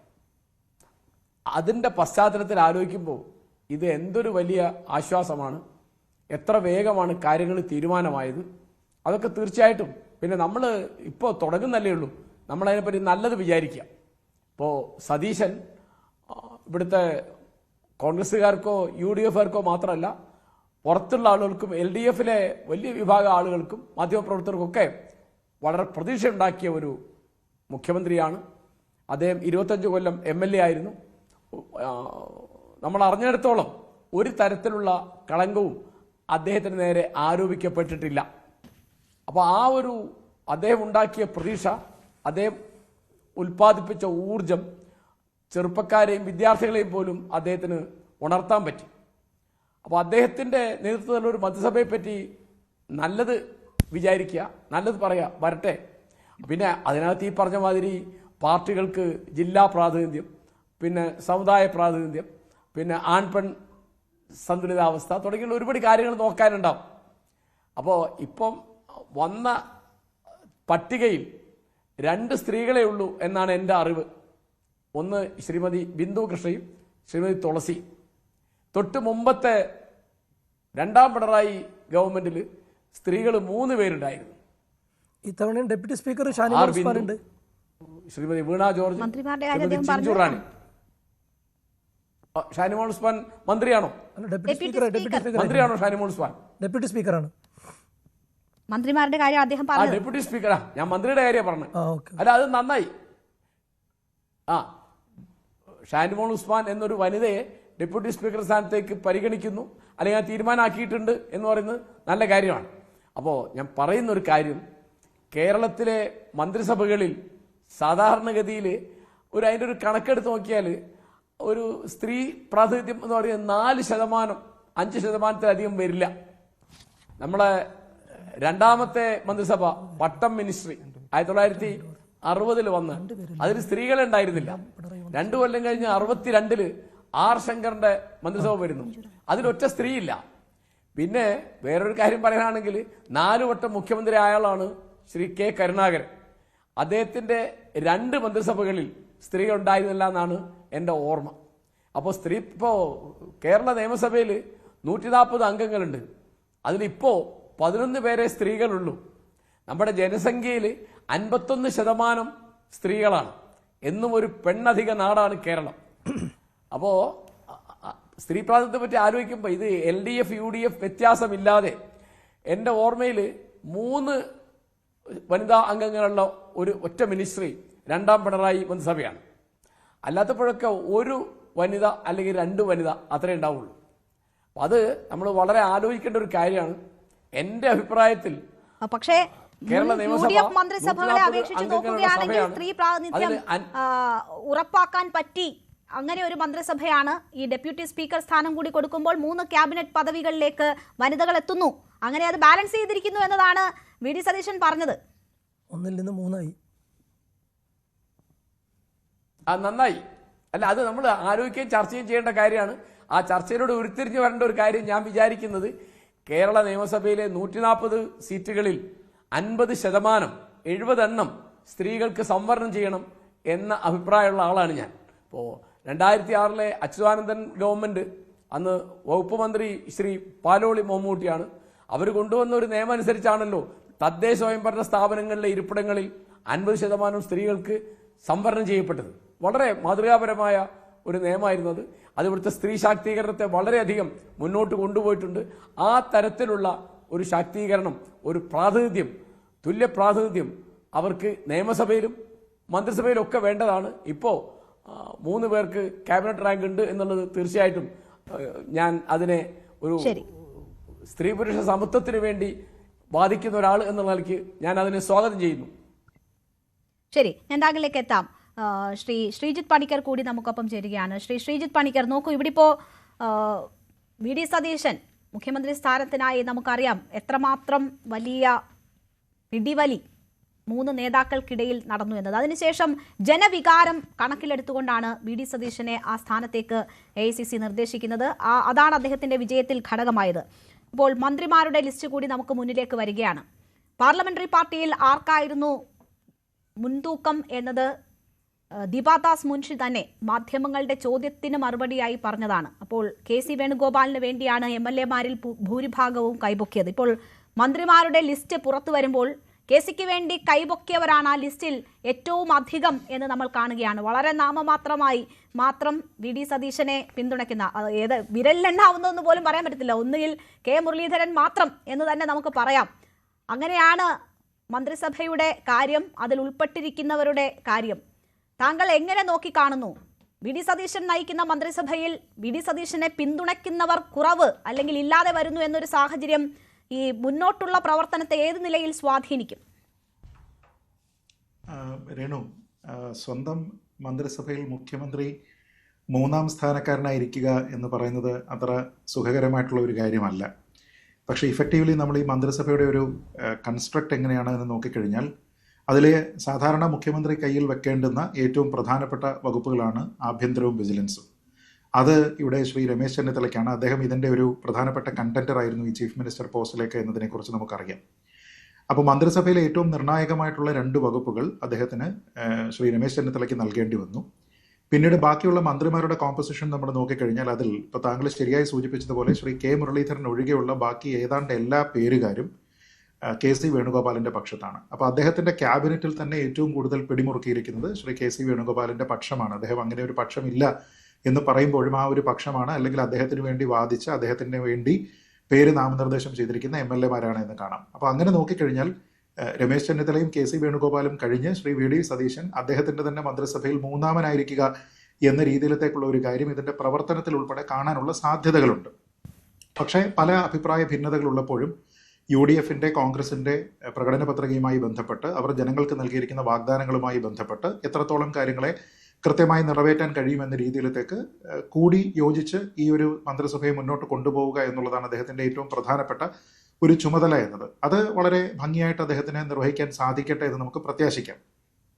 പക്ഷേ ഇതിലൊരു പ്രധാനപ്പെട്ട കാര്യം നേരത്തെ സൂചിപ്പിച്ചതുപോലെ അദ്ദേഹത്തിന് ഈ മന്ത്രിസഭാ നിർണയത്തിലുള്ള കുറവാണ് എന്നതിൻ്റെ പ്രധാനപ്പെട്ട കാരണം ഏതാണ്ട് 63 സാമാജികരുള്ളതിൽ 46 or 47 പേര് KC വേണുഗോപാലിന്റെ പേര് നിർദ്ദേശിച്ചിരിക്കുന്ന ആൾക്കാരാണ് എന്നും ബാക്കി വരുന്നതിൽ ഏകദേശം 50-50 എന്ന കണക്കിൽ രമേശ് ചെന്നിത്തല പക്ഷവും അതേപോലെ VD സതീശൻ പക്ഷവും ആയിരുന്നു എന്ന് നമുക്കറിയാം. അപ്പോൾ ശ്രീ VD സതീശനോടൊപ്പം നിൽക്കുന്ന അദ്ദേഹത്തിന്റെ പേര് ആദ്യം മുതൽ തന്നെ പറഞ്ഞു നിൽക്കുന്ന ആൾക്കാരുടെ എണ്ണം വളരെ കുറവാണ്. എണ്ണം കുറവാണ് എന്നതുപോലെ തന്നെ അതിലെ സീനിയോറിറ്റിയും അല്ലെങ്കിൽ ഫസ്റ്റ് ടൈം MLA ആകുന്ന ആൾക്കാരാണോ, പിന്നീട് സാമുദായിക പരിഗണനകൾ, ജില്ലയുമായി ബന്ധപ്പെട്ട പരിഗണനകൾ, ഇതൊക്കെ വരുന്ന സമയത്ത് ഇവരൊക്കെ തന്നെ പിന്നിൽ പോകാനുള്ള സാധ്യത ആദ്യം തന്നെ ഇവിടെ ഉണ്ടായിരുന്നു. അപ്പോൾ അതുകൊണ്ടാണ് ഒരുപക്ഷെ അദ്ദേഹത്തിന് പ്രോമിനൻസ് കൊടുത്തിരുന്ന ആൾക്കാർക്ക് തത്തുല്യമായിട്ടുള്ള പ്രാതിനിധ്യം ഈ ഒരു മന്ത്രിസഭയിൽ ഉറപ്പുവരുത്താനായിട്ട് അദ്ദേഹത്തിന് കഴിയാതിരുന്നതും. ഏറ്റവും പ്രധാനപ്പെട്ട പോർട്ട്ഫോളിയോ കൊടുത്തിട്ടാണ് എങ്കിലും ശ്രീ രമേശ് ചെന്നിത്തല ഈ മന്ത്രിസഭയിൽ ഒരു അംഗമാകണം എന്നുള്ള പാർട്ടിയുടെ ഒരു താല്പര്യം ഇവിടെ സഫലീകരിക്കാനായിട്ട് ശ്രമിച്ചതും. അതല്ലായിരുന്നുവെങ്കിൽ ഈ 5 വർഷക്കാലത്തേക്കും ശ്രീ രമേശ് ചെന്നിത്തല ഒരു പോർട്ട്ഫോളിയോയും എടുക്കാതെ മാറി നിൽക്കുകയായിരുന്നെങ്കിൽ അത് കൊടുക്കുന്ന ഒരു സന്ദേശം, അത് ഉണ്ടാക്കുന്ന ഒരു ഒപ്റ്റിക്സ് എന്ന് പറയുന്നത് കോൺഗ്രസിന് ആഭ്യന്തരമായിട്ട് ഒരു പ്രശ്നം ഇപ്പോഴും നിലനിൽക്കുന്നുണ്ട് എന്നും അത് സോൾവ് ചെയ്യുന്നതിന് ഹൈക്കമാൻഡ് പരാജയപ്പെട്ടു എന്നുമായിരിക്കും. അപ്പോൾ ഹൈക്കമാൻഡിന്റെ തീരുമാനം ഇവിടെ ഈ 3 പ്രധാനപ്പെട്ട നേതാക്കന്മാർക്കും സ്വീകാര്യമായിരുന്നു എന്ന് വരണമെന്നുണ്ടെങ്കിൽ ഈ എല്ലാ ക്യാമ്പിനെയും തൃപ്തിപ്പെടുത്തണം. അപ്പോൾ അങ്ങനെ നോക്കിക്കഴിഞ്ഞാൽ VD സതീശന് മുഖ്യമന്ത്രി സ്ഥാനം കിട്ടുന്നു, മന്ത്രിസഭയിലെ പ്രാമുഖ്യം മുഴുവനും KC വേണുഗോപാലിന് കിട്ടുന്നു, ശ്രീ രമേശ് ചെന്നിത്തലയ്ക്ക് ഏറ്റവും പ്രധാനപ്പെട്ട 2 വകുപ്പുകളും കിട്ടുന്നു എന്ന രീതിയിലത്തേക്കുള്ള ഒരു ഫോമുലയാണ് അവസാനം അതിൽ വന്നിരിക്കുന്നത്. അപ്പോൾ കൂടുതൽ നേട്ടമുണ്ടായിരിക്കുന്നത് മുഖ്യമന്ത്രി പദത്തിലേക്ക് എത്തിയിരിക്കുന്ന VD സതീശനാണ് എന്ന ഒരർത്ഥത്തിൽ പറയാമെങ്കിൽ മറ്റു ക്യാമ്പുകളൊന്നും തന്നെ നിരാശരല്ല എന്നത് വളരെ കൃത്യമായിട്ട് നമുക്ക് അറിയാൻ കഴിയും. പ്രത്യേകിച്ച് ഈ സർക്കാരിനെ സംബന്ധിച്ചിടത്തോളം ഇതിന്റെ സാമ്പത്തിക അവസ്ഥ എത്രത്തോളം മോശമാണ് എന്നതിനെക്കുറിച്ച് നമുക്കറിയാം. അതിനെക്കുറിച്ച് ശ്രീ AK ആന്റണി തന്നെ പറഞ്ഞിരുന്നു. ഈ പ്രഖ്യാപനങ്ങളൊക്കെ നടപ്പാക്കുന്നതിന് വേണ്ടിയിട്ട് അല്പം സാവകാശം നൽകണം എന്ന് പോലും UDF-നെ അല്ലെങ്കിൽ കോൺഗ്രസിന് പൊതുവെ ഇല്ലാത്ത ഒരു കാര്യം പോലും ഒരു അഭ്യർത്ഥന എന്ന മട്ടിൽ അദ്ദേഹം മാധ്യമങ്ങളുടെ മുന്നിൽ പറഞ്ഞത് നമ്മൾ കണ്ടതാണ്. അപ്പൊ അങ്ങനെ നോക്കിക്കഴിഞ്ഞാൽ ഈ ഫൈനാൻഷ്യൽ ക്രഞ്ച് എന്ന് പറയുന്നത് പലപ്പോഴും ഒരു വലിയ ബുദ്ധിമുട്ടാണ്. ഈ സാധാരണ ഫൈനാൻസ് കൈകാര്യം ചെയ്യുന്ന മന്ത്രിയുമായി ബന്ധപ്പെട്ടിട്ടാണ് ഈ മറ്റു വകുപ്പുകളുടെ എല്ലാം സംഘർഷം ഉണ്ടാവുക. അതായത് എൻ്റെ വകുപ്പിലേക്ക് ഇന്ന ഒരു കാര്യം വേണം, അതിനെനിക്ക് ഇത്ര ഫണ്ട് അപ്രൂവ് ചെയ്ത് തരണം എന്ന് പറയുന്നതെല്ലാം ധനവകുപ്പിന്റെ നിയന്ത്രണത്തിലാണ് പലപ്പോഴും ഇതിൽ വെട്ടലുകളും തിരുത്തലുകളും ഒക്കെ വരിക. ആ വകുപ്പ് കൈകാര്യം ചെയ്തത് മുഖ്യമന്ത്രി തന്നെയാണ് എങ്കിൽ അത് ഈ ആൾക്കാരെല്ലാവരും തമ്മിലുള്ള ഒരു ഡയറക്റ്റ് കോൺഫ്ലിക്റ്റിലേക്ക് പോകാനുള്ള ഒരു സാധ്യതയുമുണ്ട്. അതായത് വികസന പ്രവർത്തനങ്ങൾ നടപ്പാക്കുന്നതിന് ഏറ്റവും കൂടുതൽ പ്രാധാന്യമുള്ള ഒരു വകുപ്പ് ധനവകുപ്പാണ് എന്നതുകൊണ്ട് തന്നെ അത് കൈകാര്യം ചെയ്യുന്നത് മുഖ്യമന്ത്രി തന്നെയാണ് എങ്കിൽ ആഡഡ് ആയിട്ടുള്ള ഒരു പ്രഷർ അദ്ദേഹത്തിന് ഉണ്ടാകാനുള്ള സാധ്യതയുണ്ട്. അത് ഈ പല പോളിസികൾ ഡിസ്കസ് ചെയ്യുന്ന സമയത്ത്, പല നയങ്ങളൊക്കെ തന്നെ കൊണ്ടുവരുന്ന സമയത്ത് അതിൻ്റെ ഫണ്ട് അലൊക്കേഷനുമായിട്ടൊക്കെ ബന്ധപ്പെട്ട് വലിയ കോൺഫ്ലിക്റ്റുകൾ ഉണ്ടാക്കാനുള്ള സാധ്യതയുണ്ട്. ഇതൊന്നും തന്നെ കാര്യമായി ബാധിക്കേണ്ടതില്ലാത്ത ഒരു വകുപ്പാണ് ഹോം എന്നതുകൊണ്ട് തന്നെ ഇവിടുത്തെ നിലവിലുള്ള പോലീസിംഗുമായി ബന്ധപ്പെട്ട് വലിയ പ്രശ്നങ്ങളും ആശങ്കകളും ഒക്കെ തന്നെ ആക്ഷേപങ്ങളായിട്ട് അവിടെ ഉണ്ട് എന്നതുകൊണ്ട് തന്നെ താരതമ്യേന കുറച്ചുകൂടി ബെറ്റർ ആയിട്ടുള്ള ഒരു പ്രോസ്പെക്ട് അവിടെ രമേശ് ചെന്നിത്തലയ്ക്ക് ഉണ്ടാവുകയും നന്നായി പെർഫോം ചെയ്യാനായിട്ടുള്ള ഒരു സാധ്യത അദ്ദേഹത്തിന് മുന്നിൽ ഉണ്ടാവുകയും ചെയ്യും. പക്ഷേ ഇതൊക്കെ പറയുമ്പോഴും ഈ ഒരു മന്ത്രിസഭയുടെ കോമ്പിനേഷൻ നമ്മൾ നോക്കിയാൽ ഇതിൽ സ്വാഗതാർഹമായിട്ട് നമ്മൾ പറയേണ്ടുന്ന ഒരു കാര്യമുണ്ട്. ഇത് ഓരോരുത്തരുടെയും പ്രവർത്തനത്തിന്റെ അടിസ്ഥാനത്തിലാണ് ഇത് വിലയിരുത്തേണ്ടത്. ഇതിൽ പല ആൾക്കാരും ഫസ്റ്റ് ടൈം മന്ത്രിയായിട്ട് വന്നിരിക്കുന്ന ആൾക്കാരാണ്, ചിലരൊക്കെ അതിൽ തന്നെ ഫസ്റ്റ് ടൈം MLA-മാരായിട്ട് വന്നിരിക്കുന്ന ആൾക്കാരാണ്. പക്ഷേ എങ്കിലും വളരെ പോസിറ്റീവായിട്ട് അതിൽ ഞാൻ കാണുന്ന ഒരു കാര്യം ഈ മന്ത്രിസഭയുടെ ഒരു ആവറേജ് ഏജ് ആണ്. അതായത് വളരെ താരതമ്യേന ചെറുപ്പമായിട്ടുള്ള കുറേയധികം ആൾക്കാരുണ്ട്. OJ ജനീഷ് ഒരുപക്ഷെ അപ്രതീക്ഷിതമായിട്ട് ഈ മന്ത്രിസഭയിലേക്ക് വന്നയാളാണ്. അദ്ദേഹത്തിന് 37 വയസ്സ് മാത്രമേ പ്രായമുള്ളൂ. റോജി M. ജോൺ ഉണ്ട്, അദ്ദേഹത്തിന് 43 വയസ്സാണ്. M. ലിജുവിന് 46 വയസ്സേ ഉള്ളൂ. 48 വയസ്സുകാരാണ് PC വിഷ്ണുനാഥും അനൂപ് ജേക്കബും. ഇങ്ങനെ കുറേയധികം ആൾക്കാർ ഇവിടെ ഉണ്ട്. ചെറുപ്പക്കാരായിട്ടുള്ള 50 വയസ്സിൽ താഴെ പ്രായമുള്ള കുറേയധികം ആൾക്കാരുണ്ട്. അപ്പോൾ അതൊരു പോസിറ്റീവായിട്ട് വരുന്ന സമയത്ത് തന്നെ ഇതിൽ പല ആൾക്കാരും ഇപ്പോൾ പിന്നെ ലിജു ആയിക്കോട്ടെ, ബിന്ദു കൃഷ്ണ ആയിക്കോട്ടെ, അല്ലെങ്കിൽ ജനീഷ് ആയിക്കോട്ടെ, ഇവരൊക്കെ തന്നെ പുതുമുഖങ്ങളാണ് എന്നുള്ള ഒരു കാര്യവുമുണ്ട്. അപ്പോൾ ആദ്യമായി MLA ആകുന്നതിനോടൊപ്പം തന്നെ വലിയ ഭാരിച്ച ഒരു ഉത്തരവാദിത്തം ഉണ്ടാകുന്നുണ്ട്. അപ്പോൾ ഇവിടെ എല്ലാം തന്നെ ഭരണത്തിന്റെ ഭാഗമായിട്ട് പാർട്ടിയുടെ ഭാഗത്തു നിന്ന്, മുഖ്യമന്ത്രിയുടെ ഭാഗത്തു നിന്ന് തന്നെ ഒക്കെയുള്ള ഒരു ഹാൻഡ് ഹോൾഡിംഗ് ഒക്കെ തന്നെ ആവശ്യമായി വരുന്ന ഒരു കാര്യമുണ്ട്. പക്ഷേ ഈ മന്ത്രിസഭ രൂപീകരണവുമായി ബന്ധപ്പെട്ട് ഒരുപക്ഷെ ഉണ്ടാകാനിടയുള്ള ഒരു വലിയ അസ്വസ്ഥത ഈ ടേം വ്യവസ്ഥയാണ്. ആ ടേം വ്യവസ്ഥയുടെ കൂടുതൽ ഡീറ്റെയിൽസ് ഒന്നും തന്നെ കോൺഗ്രസിന്റെ ഭാഗത്തു നിന്ന് ഉണ്ടായിട്ടില്ല എങ്കിലും നമ്മളിപ്പോൾ കേൾക്കുന്നതനുസരിച്ച് ശ്രീ അനൂപ് ജേക്കബും ശ്രീ മാണി സി കാപ്പനും കൂടി ഒരു ടേം വ്യവസ്ഥയിലേക്ക് അത് പോകും എന്ന രീതിയിലത്തേക്കാണ്. അത് നല്ല രീതിയിലത്തേക്ക് ഈ ടേം വ്യവസ്ഥ വെക്കുക എന്ന് പറയുന്നത് തന്നെ ഒരു ഫ്രീ ഹാൻഡ് ഒരാൾക്ക് കിട്ടുകയോ നല്ല രീതിയിലത്തേക്ക് പദ്ധതികൾ ഇംപ്ലിമെന്റ് ചെയ്യുന്നതിനും നല്ല രീതിയിലത്തേക്കുള്ള കൺസിസ്റ്റന്റ് ആയിട്ടുള്ള വിഷൻ ഒക്കെ തന്നെ ഒരു മിനിസ്ട്രിക്ക് ഉണ്ടാക്കുന്നതിനൊക്കെ തന്നെ ഈ ടേം വ്യവസ്ഥ വിഘാതമായി നിൽക്കുന്ന കാര്യങ്ങളാണ്. പക്ഷേ അപ്പോഴും ചിന്തിക്കേണ്ടുന്ന ഒരു കാര്യം, എന്തുകൊണ്ടാണ് അനൂപ് ജേക്കബിന് ഒരുപക്ഷെ ആദ്യം മന്ത്രിസ്ഥാനം, പിന്നീട് ശ്രീ മാണി സി കാപ്പന് ഒരു മന്ത്രിസ്ഥാനം എന്ന രീതിയിലത്തേക്ക് പോയാൽ പോലും അതിന്റെ പ്രധാനപ്പെട്ട കാരണമെന്ന് പറയുന്നത് ബാർഗെയിനിങ് പവർ കോൺഗ്രസിന് കുറഞ്ഞു പോയത് കൊണ്ടും ലീഗിന് കൂടിപ്പോയത് കൊണ്ടുമാണ്. കാരണം മുമ്പ് ലീഗിന് 5 മന്ത്രിമാരുണ്ടായിരുന്ന ഒരു സാഹചര്യത്തിൽ കോൺഗ്രസും ലീഗും തമ്മിൽ കാര്യമായിട്ടുള്ള അന്തരം സീറ്റുകളിൽ ഉണ്ടായിരുന്നില്ല. അതുകൊണ്ട് ഈ ഗവൺമെന്റിനെ നിലനിർത്തുന്നത് ലീഗാണ് എന്നുള്ളതിന്റെ ഡയറക്റ്റ് ആയിട്ടുള്ള ഒരു ഉത്തരവാദിത്വം അവർക്കുള്ളത് കൊണ്ട് തന്നെ അവർക്കൊരു അഡീഷണൽ മന്ത്രിസ്ഥാനം അന്ന് ബാർഗെയിൻ ചെയ്യാനുള്ള പവർ ഉണ്ടായിരുന്നു. ഇന്നതില്ല. 102 സീറ്റ് മൊത്തത്തിലുണ്ട്. ലീഗ് മാറിയാൽ തന്നെ 80 സീറ്റുണ്ട്. പക്ഷേ എങ്കിൽ പോലും ലീഗിന് അവർക്ക് കിട്ടിയിരിക്കുന്ന സീറ്റുകൾ വെച്ച് നോക്കിക്കഴിഞ്ഞാൽ ഡിസ്പ്രപ്പോർഷനേറ്റ് ആയിട്ടുള്ള ഒരു അലൊക്കേഷൻ കിട്ടി എന്നുള്ളത് ഒരു വസ്തുതയാണ്. 22 സീറ്റുകളാണ് മുസ്ലിം ലീഗിനുള്ളത്. അവർക്ക് 5 മന്ത്രിസ്ഥാനം എന്ന് പറയുമ്പോൾ ഏതാണ്ട് 4 MLA മാർ വരുന്ന സമയത്ത് ഒരു മന്ത്രി എന്ന കണക്കിൽ അവർക്ക് ലഭിക്കുന്നുണ്ട്. അതിന്റെ 3 ഇരട്ടി സീറ്റുകളാണ് കോൺഗ്രസിന് കിട്ടിയിരിക്കുന്നത് എന്നുള്ളതിനെ കുറിച്ച് നമുക്കറിയാം. 63 സീറ്റുണ്ട്. പിന്നെ കോൺഗ്രസ് അവരുടെ തന്നെ സീറ്റ് കൊടുത്തിട്ടാണ് പയ്യന്നൂരിലും അമ്പലപ്പുഴയിലും തളിപ്പറമ്പിലും CPM വിമതരായിട്ടുള്ള ആൾക്കാരെ ജയിപ്പിച്ചെടുത്തിരിക്കുന്നത്. അപ്പൊ എക്സാക്ട്ലി ലീഗിന് കിട്ടിയിരിക്കുന്നതിന്റെ 3 ഇരട്ടിയാണ്. അങ്ങനെ നോക്കിയാൽ ലീഗിന് കിട്ടിയിരിക്കുന്നതിന്റെ 3 ഇരട്ടി മന്ത്രിസ്ഥാനം കോൺഗ്രസിന് വേണമെങ്കിൽ 15 സീറ്റ് കിട്ടുമായിരുന്നു. ഇനി അതിൽ നിന്ന് സഖ്യകക്ഷികൾക്ക് വേണമെങ്കിൽ ഈ സ്പ്ലിറ്റ് ടേം വ്യവസ്ഥ ഇല്ലാതെ സ്പെയർ ചെയ്യാൻ പറ്റുന്ന ഒരു സീറ്റെങ്കിലും അതിൽ നിന്ന് എടുക്കുകയും ചെയ്യാമായിരുന്നു. അതൊന്നും ചെയ്യാതിരിക്കുന്നത് ലീഗിന് ഈ ഒരു മന്ത്രിസഭയിലുള്ള, അതായത് മുഖ്യമന്ത്രിയെ നിർണ്ണയിക്കുന്ന കാര്യത്തിൽ എന്നതുപോലെ തന്നെ മന്ത്രിസഭയിൽ 5 സ്ഥാനങ്ങൾ എന്നുള്ളതിനെ പറ്റി അവര് വളരെ കാര്യമായിട്ടുള്ള പ്രഷർ ചെലുത്തിയിട്ടുണ്ട് എന്നുള്ളത് വ്യക്തമാണ്. അതുകൊണ്ട് തന്നെയാണ് അവരും ഒരുപക്ഷെ 22 പേര് കിട്ടുമ്പോൾ ഒരു ജില്ലയിൽ നിന്ന് ഒരാളിനെ അക്കോമഡേറ്റ് ചെയ്യുന്നതിന് വേണ്ടി ഒരു ടേം വ്യവസ്ഥ ഉണ്ടാകുമെന്ന രീതിയിൽ ടേം വ്യവസ്ഥകൾ എങ്ങനെ വരുന്നു എന്നത് നമുക്ക് നോക്കിക്കാണാം. ശ്രീ എ സജീവൻ, ഇവിടെ ഇപ്പോൾ VD സതീശനെ സംബന്ധിച്ച് മുഖ്യമന്ത്രി സ്ഥാനത്തേക്ക് വലിയ മത്സരം നേരിടേണ്ടി വന്നു. പാർലമെന്ററി പാർട്ടിയിൽ അദ്ദേഹത്തിനെ അനുകൂലിക്കുന്നവർ കുറവായിട്ടും പക്ഷേ ജനവികാരത്തിന്റെ അടിസ്ഥാനത്തിൽ അദ്ദേഹം ആ സ്ഥാനത്തേക്ക് വരുന്നു. അതിന് അദ്ദേഹം വലിയ വിട്ടുവീഴ്ചകൾ ഈ മന്ത്രിസഭാ രൂപീകരണത്തിൽ ചെയ്യേണ്ടി വന്നിട്ടുണ്ടോ? അദ്ദേഹം മുന്നോട്ട് വെച്ച പല പേരുകളും വെട്ടിപ്പോകുന്ന ഒരു സാഹചര്യം ഉണ്ടായി. VT ബൽറാമിന് വേണ്ടി അവസാന നിമിഷം വരെയും ശ്രമം തുടർന്നു എന്നാണ് മനസ്സിലാകുന്നത്. പക്ഷേ അതുണ്ടായില്ല. VT ബൽറാം അവസാനം തൃത്താലയുടെ MLA ആയി തുടരുമെന്ന് ഏറ്റവും ആദ്യം ഒരു പ്രതികരണം ഫേസ്ബുക്ക് പോസ്റ്റിലൂടെ അദ്ദേഹം നടത്തുന്നത് നമ്മൾ കണ്ടു. അപ്പോൾ പല കാര്യങ്ങളിലും കോംപ്രമൈസ് ചെയ്യേണ്ടി വന്നു. ആഭ്യന്തരമന്ത്രി പദവി, ആ വകുപ്പിന് വേണ്ടി VD സതീശൻ ആദ്യം ശ്രമിച്ചിരുന്നു എന്ന് പറയുന്നു. പക്ഷേ കൂട്ടായ്മയ്ക്ക് വേണ്ടി അദ്ദേഹം അതിൽ വിട്ടുവീഴ്ച ചെയ്തു എന്നതാണ് മനസ്സിലാക്കുന്നത്. താങ്കൾ എങ്ങനെ നോക്കിക്കാണുന്നു? ഇതൊരു ടീമായി പോകാനുള്ള ഈ വിട്ടുവീഴ്ച അത് ഗുണം ചെയ്യുമെന്നാണോ താങ്കൾ കരുതുന്നത്? അതോ കൂട്ടുത്തരവാദിത്തം ഇല്ലാത്ത ഒരു സാഹചര്യത്തിലേക്ക് ഇത് നയിക്കുമോ? ഇപ്പോൾ ഉണ്ടായിരിക്കുന്നത് ഒരു നല്ല ടീമാണോ? അതിന്റെ അടിസ്ഥാനം എന്ന് പറയുന്നത് മെറിറ്റ് ആണ് എന്ന് താങ്കൾ കരുതുന്നുണ്ടോ? താങ്കളുടെ ചോദ്യത്തിൽ ആദ്യത്തെ കാര്യം, എങ്ങനെ VD സതീശൻ മുഖ്യമന്ത്രിയായി എന്ന് വെച്ച് തുടങ്ങേണ്ടതുണ്ട്.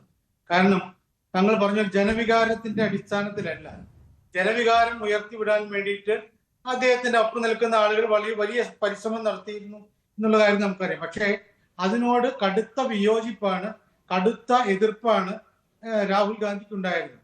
പക്ഷേ ലീഗിന്റെ സമ്മർദ്ദം, താങ്കൾ പറഞ്ഞ ഒരു അടുത്ത കാര്യം, ലീഗിന്റെ സമ്മർദ്ദം അത് ശക്തമായിട്ട് ഉണ്ടായിരുന്നു. ലീഗുകാര് എന്തൊക്കെ തരം, ലീഗിന്റെ സംസ്ഥാന പ്രസിഡന്റ് മുതൽ സംസ്ഥാന ജനറൽ സെക്രട്ടറി ഉൾപ്പെടെയുള്ള ആളുകൾ എന്തെല്ലാം തരത്തിൽ ഏതാണ്ട് അവസാന ഘട്ടത്തിലൊക്കെ ഭീഷണിയുടെ സ്വരത്തിൽ കോൺഗ്രസ് അവരുടെ മുഖ്യമന്ത്രിയെ തീരുമാനിക്കട്ടെ, ഞങ്ങളുടെ കാര്യം പിന്നീട് തീരുമാനിക്കാം എന്ന രീതിയിലേക്ക് വരെ ലീഗ് പറയുന്നൊരവസ്ഥ ഉണ്ടായി. അപ്പോൾ അതൊക്കെ വെച്ചുകൊണ്ടാണ്, കാരണം രാഹുൽ ഗാന്ധിക്കോ പ്രിയങ്ക ഗാന്ധിക്കോ അടുത്ത തവണ വയനാട്ടിൽ മത്സരിക്കണമെങ്കിൽ അതുപോലും സമ്മതിക്കില്ല, നിങ്ങൾ ഇവിടുന്ന് ജയിച്ചു പോവില്ല, വയനാടിനെ അമേഠിയാക്കും എന്ന ഭീഷണികളൊക്കെ ഉണ്ടായിരുന്നു. സ്വാഭാവികമായിട്ടും ആ ഭീഷണിക്ക് വഴങ്ങാതിരിക്കാൻ രാഹുൽ ഗാന്ധിക്കോ സോണിയാഗാന്ധിക്കോ പ്രിയങ്ക ഗാന്ധിക്കോ കഴിയില്ല. അതുകൊണ്ടാണ് അവർ ഏറ്റവും പ്രിയപ്പെട്ട അനുയായിയായിട്ടുള്ള, അവർ ഏറ്റവും പ്രിയപ്പെട്ട വ്യക്തിയായിട്ടുള്ള KC വേണുഗോപാലിനെ അവർക്ക് അവസാന നിമിഷം തഴയേണ്ടി വന്നത്.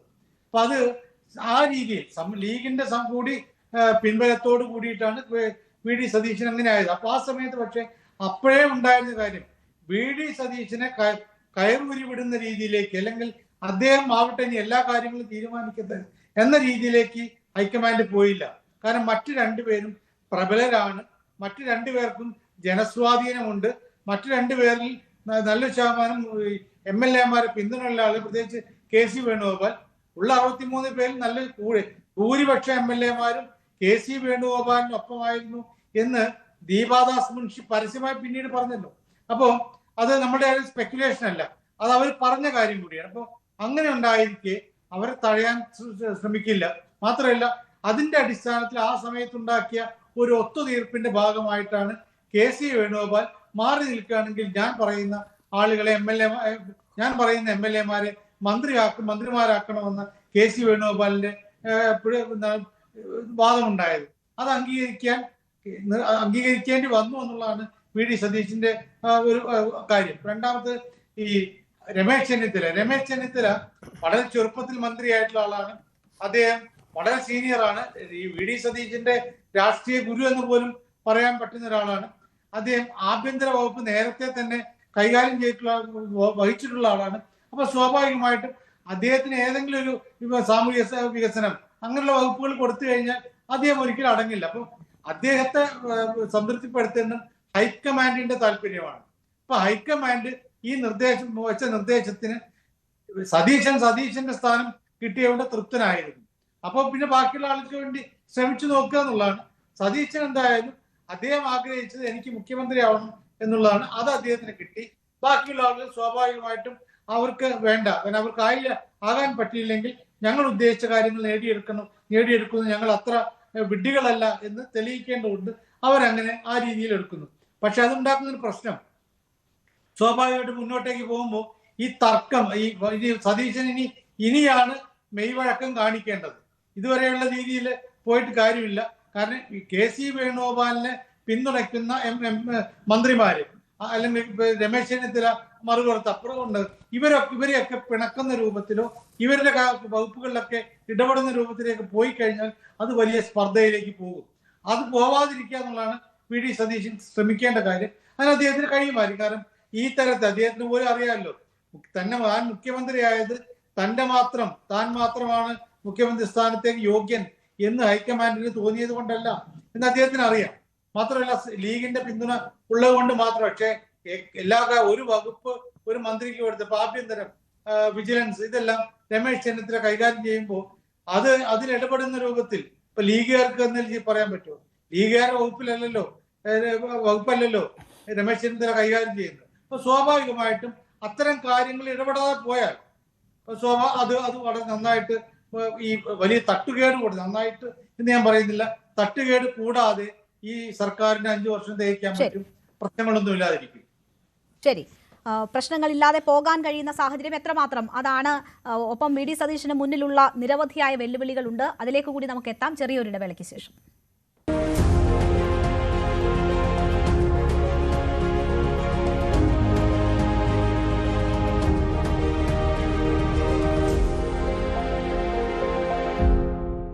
Renergy presents തുടക്കം, the swearing in ceremony. നിങ്ങൾക്കായി സമർപ്പിക്കുന്നത് Renergy Systems India Private Limited, the most trusted solar energy brand. Co-presented by Berger. Berger Paints, paint your imagination. Co-powered by UGS Gold Loan. ഇനി നിങ്ങളുടെ എല്ലാ സാമ്പത്തിക ആവശ്യങ്ങൾക്കും ഒരു വഴിയുണ്ട്, UGS Gold Loan. Special partners IIC Lakshya. Join India's #1 Commerce Institute, Indian Institute of Commerce, Lakshya. And IBIS. നല്ലൊരു കരിയറാണ് ലക്ഷ്യമെങ്കിൽ American സ്റ്റാൻഡേർഡ്സിൽ IBISൽ പഠിക്കാം.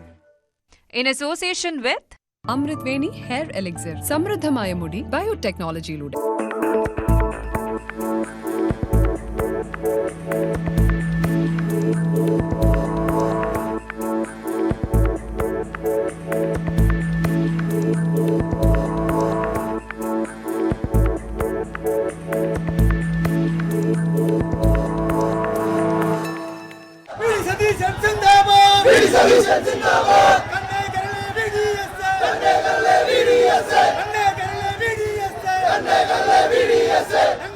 പരാജിതരുടെ ഹീറോയാണ് Karnan.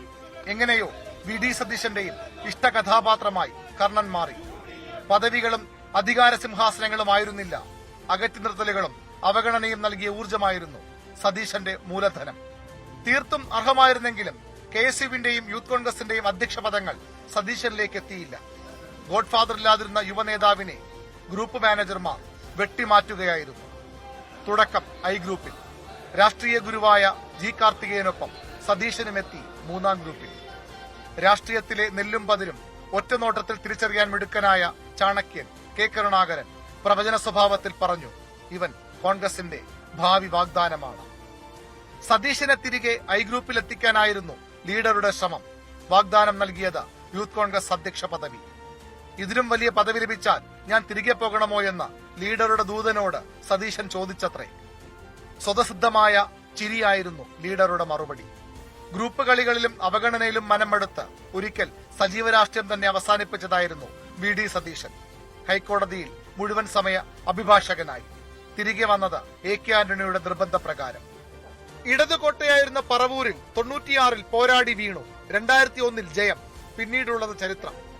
School കാലം മുതൽ മികച്ച പ്രസംഗകനായിരുന്നു സതീശൻ. നിയമസഭയിലെത്തിയതോടെ കോൺഗ്രസിന്റെ ശബ്ദമായി മാറി. 2006-ലെ വി എസ് സർക്കാരിന്റെ കാലത്ത് സഭയിൽ ഉമ്മൻചാണ്ടിയുടെ വലങ്കൈ. സർക്കാരിനെതിരെയുള്ള നിർണായക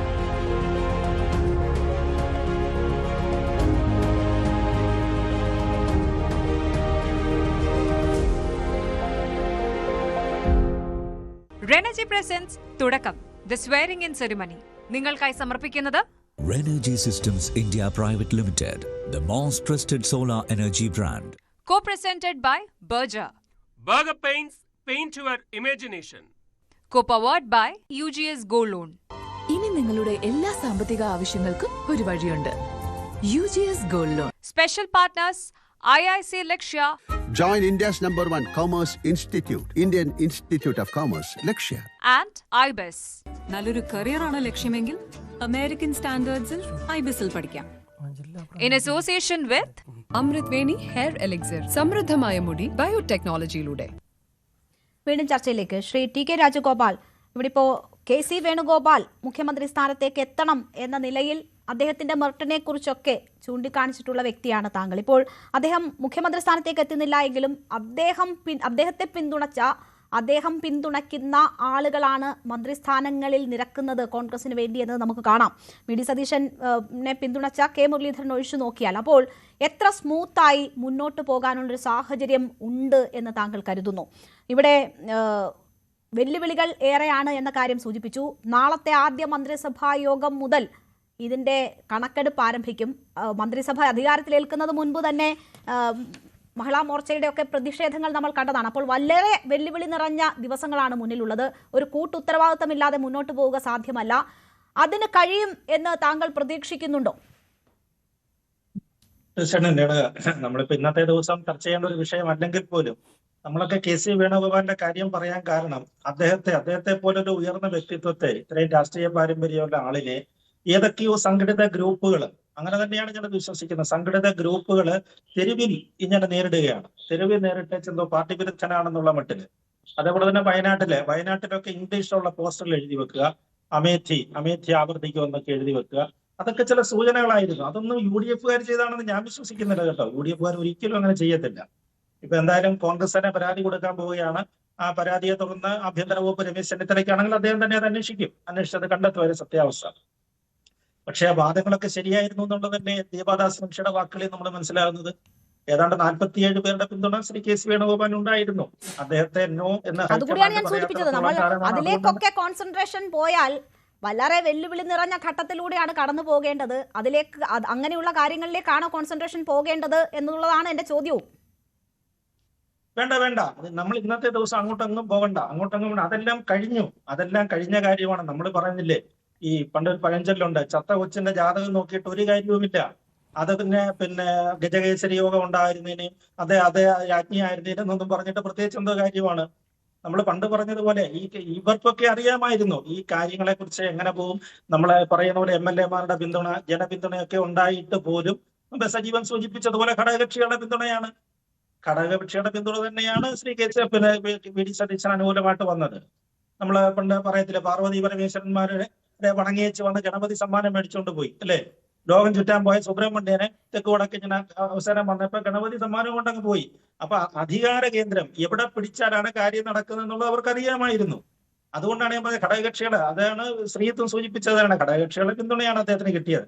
പക്ഷെ സതീശന് ഒരു കാര്യത്തിൽ നല്ല ബോധ്യമുണ്ട്. അദ്ദേഹം ഒരു ഒറ്റ പോരാളിയാണ്, ഏകാംഗനായ ഒരു പോരാളിയാണെന്നുള്ള കാര്യത്തിന് അദ്ദേഹത്തിന് ബോധ്യമായിട്ടുണ്ട്. കാരണം ഈ മന്ത്രിസഭയിലെ നമ്മളിപ്പോ അതിന്റെ പ്രത്യേകിച്ച് ഒരു ഗ്രൂപ്പ് അടിസ്ഥാനത്തിലൊന്നും പറയുന്ന അല്ലെങ്കിൽ തന്നെയും ഈ കോൺഗ്രസിന്റെ 11 മന്ത്രിമാരിൽ ഏതാണ്ട് എട്ടോളം പേര് ശ്രീ കെ സി വേണുഗോപാലിനെ അനുകൂലിക്കുന്ന ആളുകളാണ്. നമ്മൾ കഴിഞ്ഞ അങ്ങനെയാണ്, സംഘടനയെ സംബന്ധിച്ചിടത്തോളം അങ്ങനെയാണ്, അധികാരമുള്ളിടത്തെ ആളുകൾ നിൽക്കത്തുള്ളൂ. ഈ പറയുന്ന KPCC അദ്ദേഹം ഡൽഹിയിൽ നിന്ന് വന്നിറങ്ങിയപ്പോൾ ആരൊക്കെ സ്വീകരിക്കാൻ പോയത്? KPCC അധ്യക്ഷന്, അതേപോലെ തന്നെ വർക്കിംഗ് പ്രസിഡന്റുമാര് കോൺഗ്രസിന്റെ, ഏതാണ്ട് സംഘടന തന്നെയാണ് അദ്ദേഹത്തെ സ്വീകരിക്കാൻ പോയിരിക്കുന്നത്. അപ്പൊ അതുകൊണ്ടാണ് സതീശന് ഇത്തരം കാര്യങ്ങളിൽ ധാരണയുള്ളത് കൊണ്ടാണ് അദ്ദേഹം ധനകാര്യ വകുപ്പ് ഏറ്റെടുത്തിരിക്കുന്നത്. ഞാൻ പല ചർച്ചകളിലും നേരത്തെ തന്നെ ചൂണ്ടിക്കാണിച്ചിരുന്നു, ഈ മന്ത്രിസഭയിലെ ഈ ധനകാര്യ വകുപ്പ് കൈകാര്യം ചെയ്യാൻ ഏറ്റവും സ്യൂട്ടബിൾ ആയിട്ടുള്ള ആള് ശ്രീ VD സതീശനാണ്. കാരണം നമ്മൾ ഈ മന്ത്രിമാരുടെ എല്ലാം പേരുകളും കാര്യങ്ങളൊക്കെ എടുത്ത് നോക്കുക, എല്ലാവരും ചെയ്യുമായിരിക്കും, ചെയ്യത്തില്ലെന്ന് ഞാൻ പറയുന്നില്ല. പക്ഷേ സതീശന്റെ ആ എക്സ്പെർട്ടൈസ് ഇതിനകത്തില് ഈ ധനകാര്യം ഒരു നല്ല മാനേജ്മെന്റ് വിദഗ്ധനാണ്. അദ്ദേഹത്തിന് അറിയാം ഈ മന്ത്രിസഭയുടെ പേര് ദോഷം ഉണ്ടാക്കാൻ പോകുന്ന ധനവകുപ്പാണ്.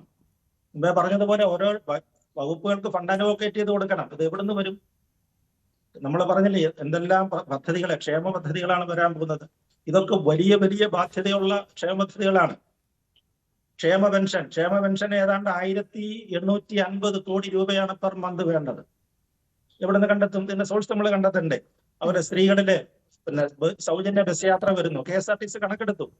അവരുടെ ഒരു അപ്രോക്സിമേറ്റ് കണക്ക് പ്രകാരമാണെന്നുണ്ടെങ്കിൽ ഓർഡിനറിയിൽ ഏർപ്പെടുത്തുകയാണെന്നുണ്ടെങ്കിൽ മന്ത്ലി 30 ലക്ഷം രൂപയുടെ ബാധ്യതയാണ് 30 കോടി രൂപയുടെ ബാധ്യതയാണ് KSRTCക്ക് വരുന്നത്.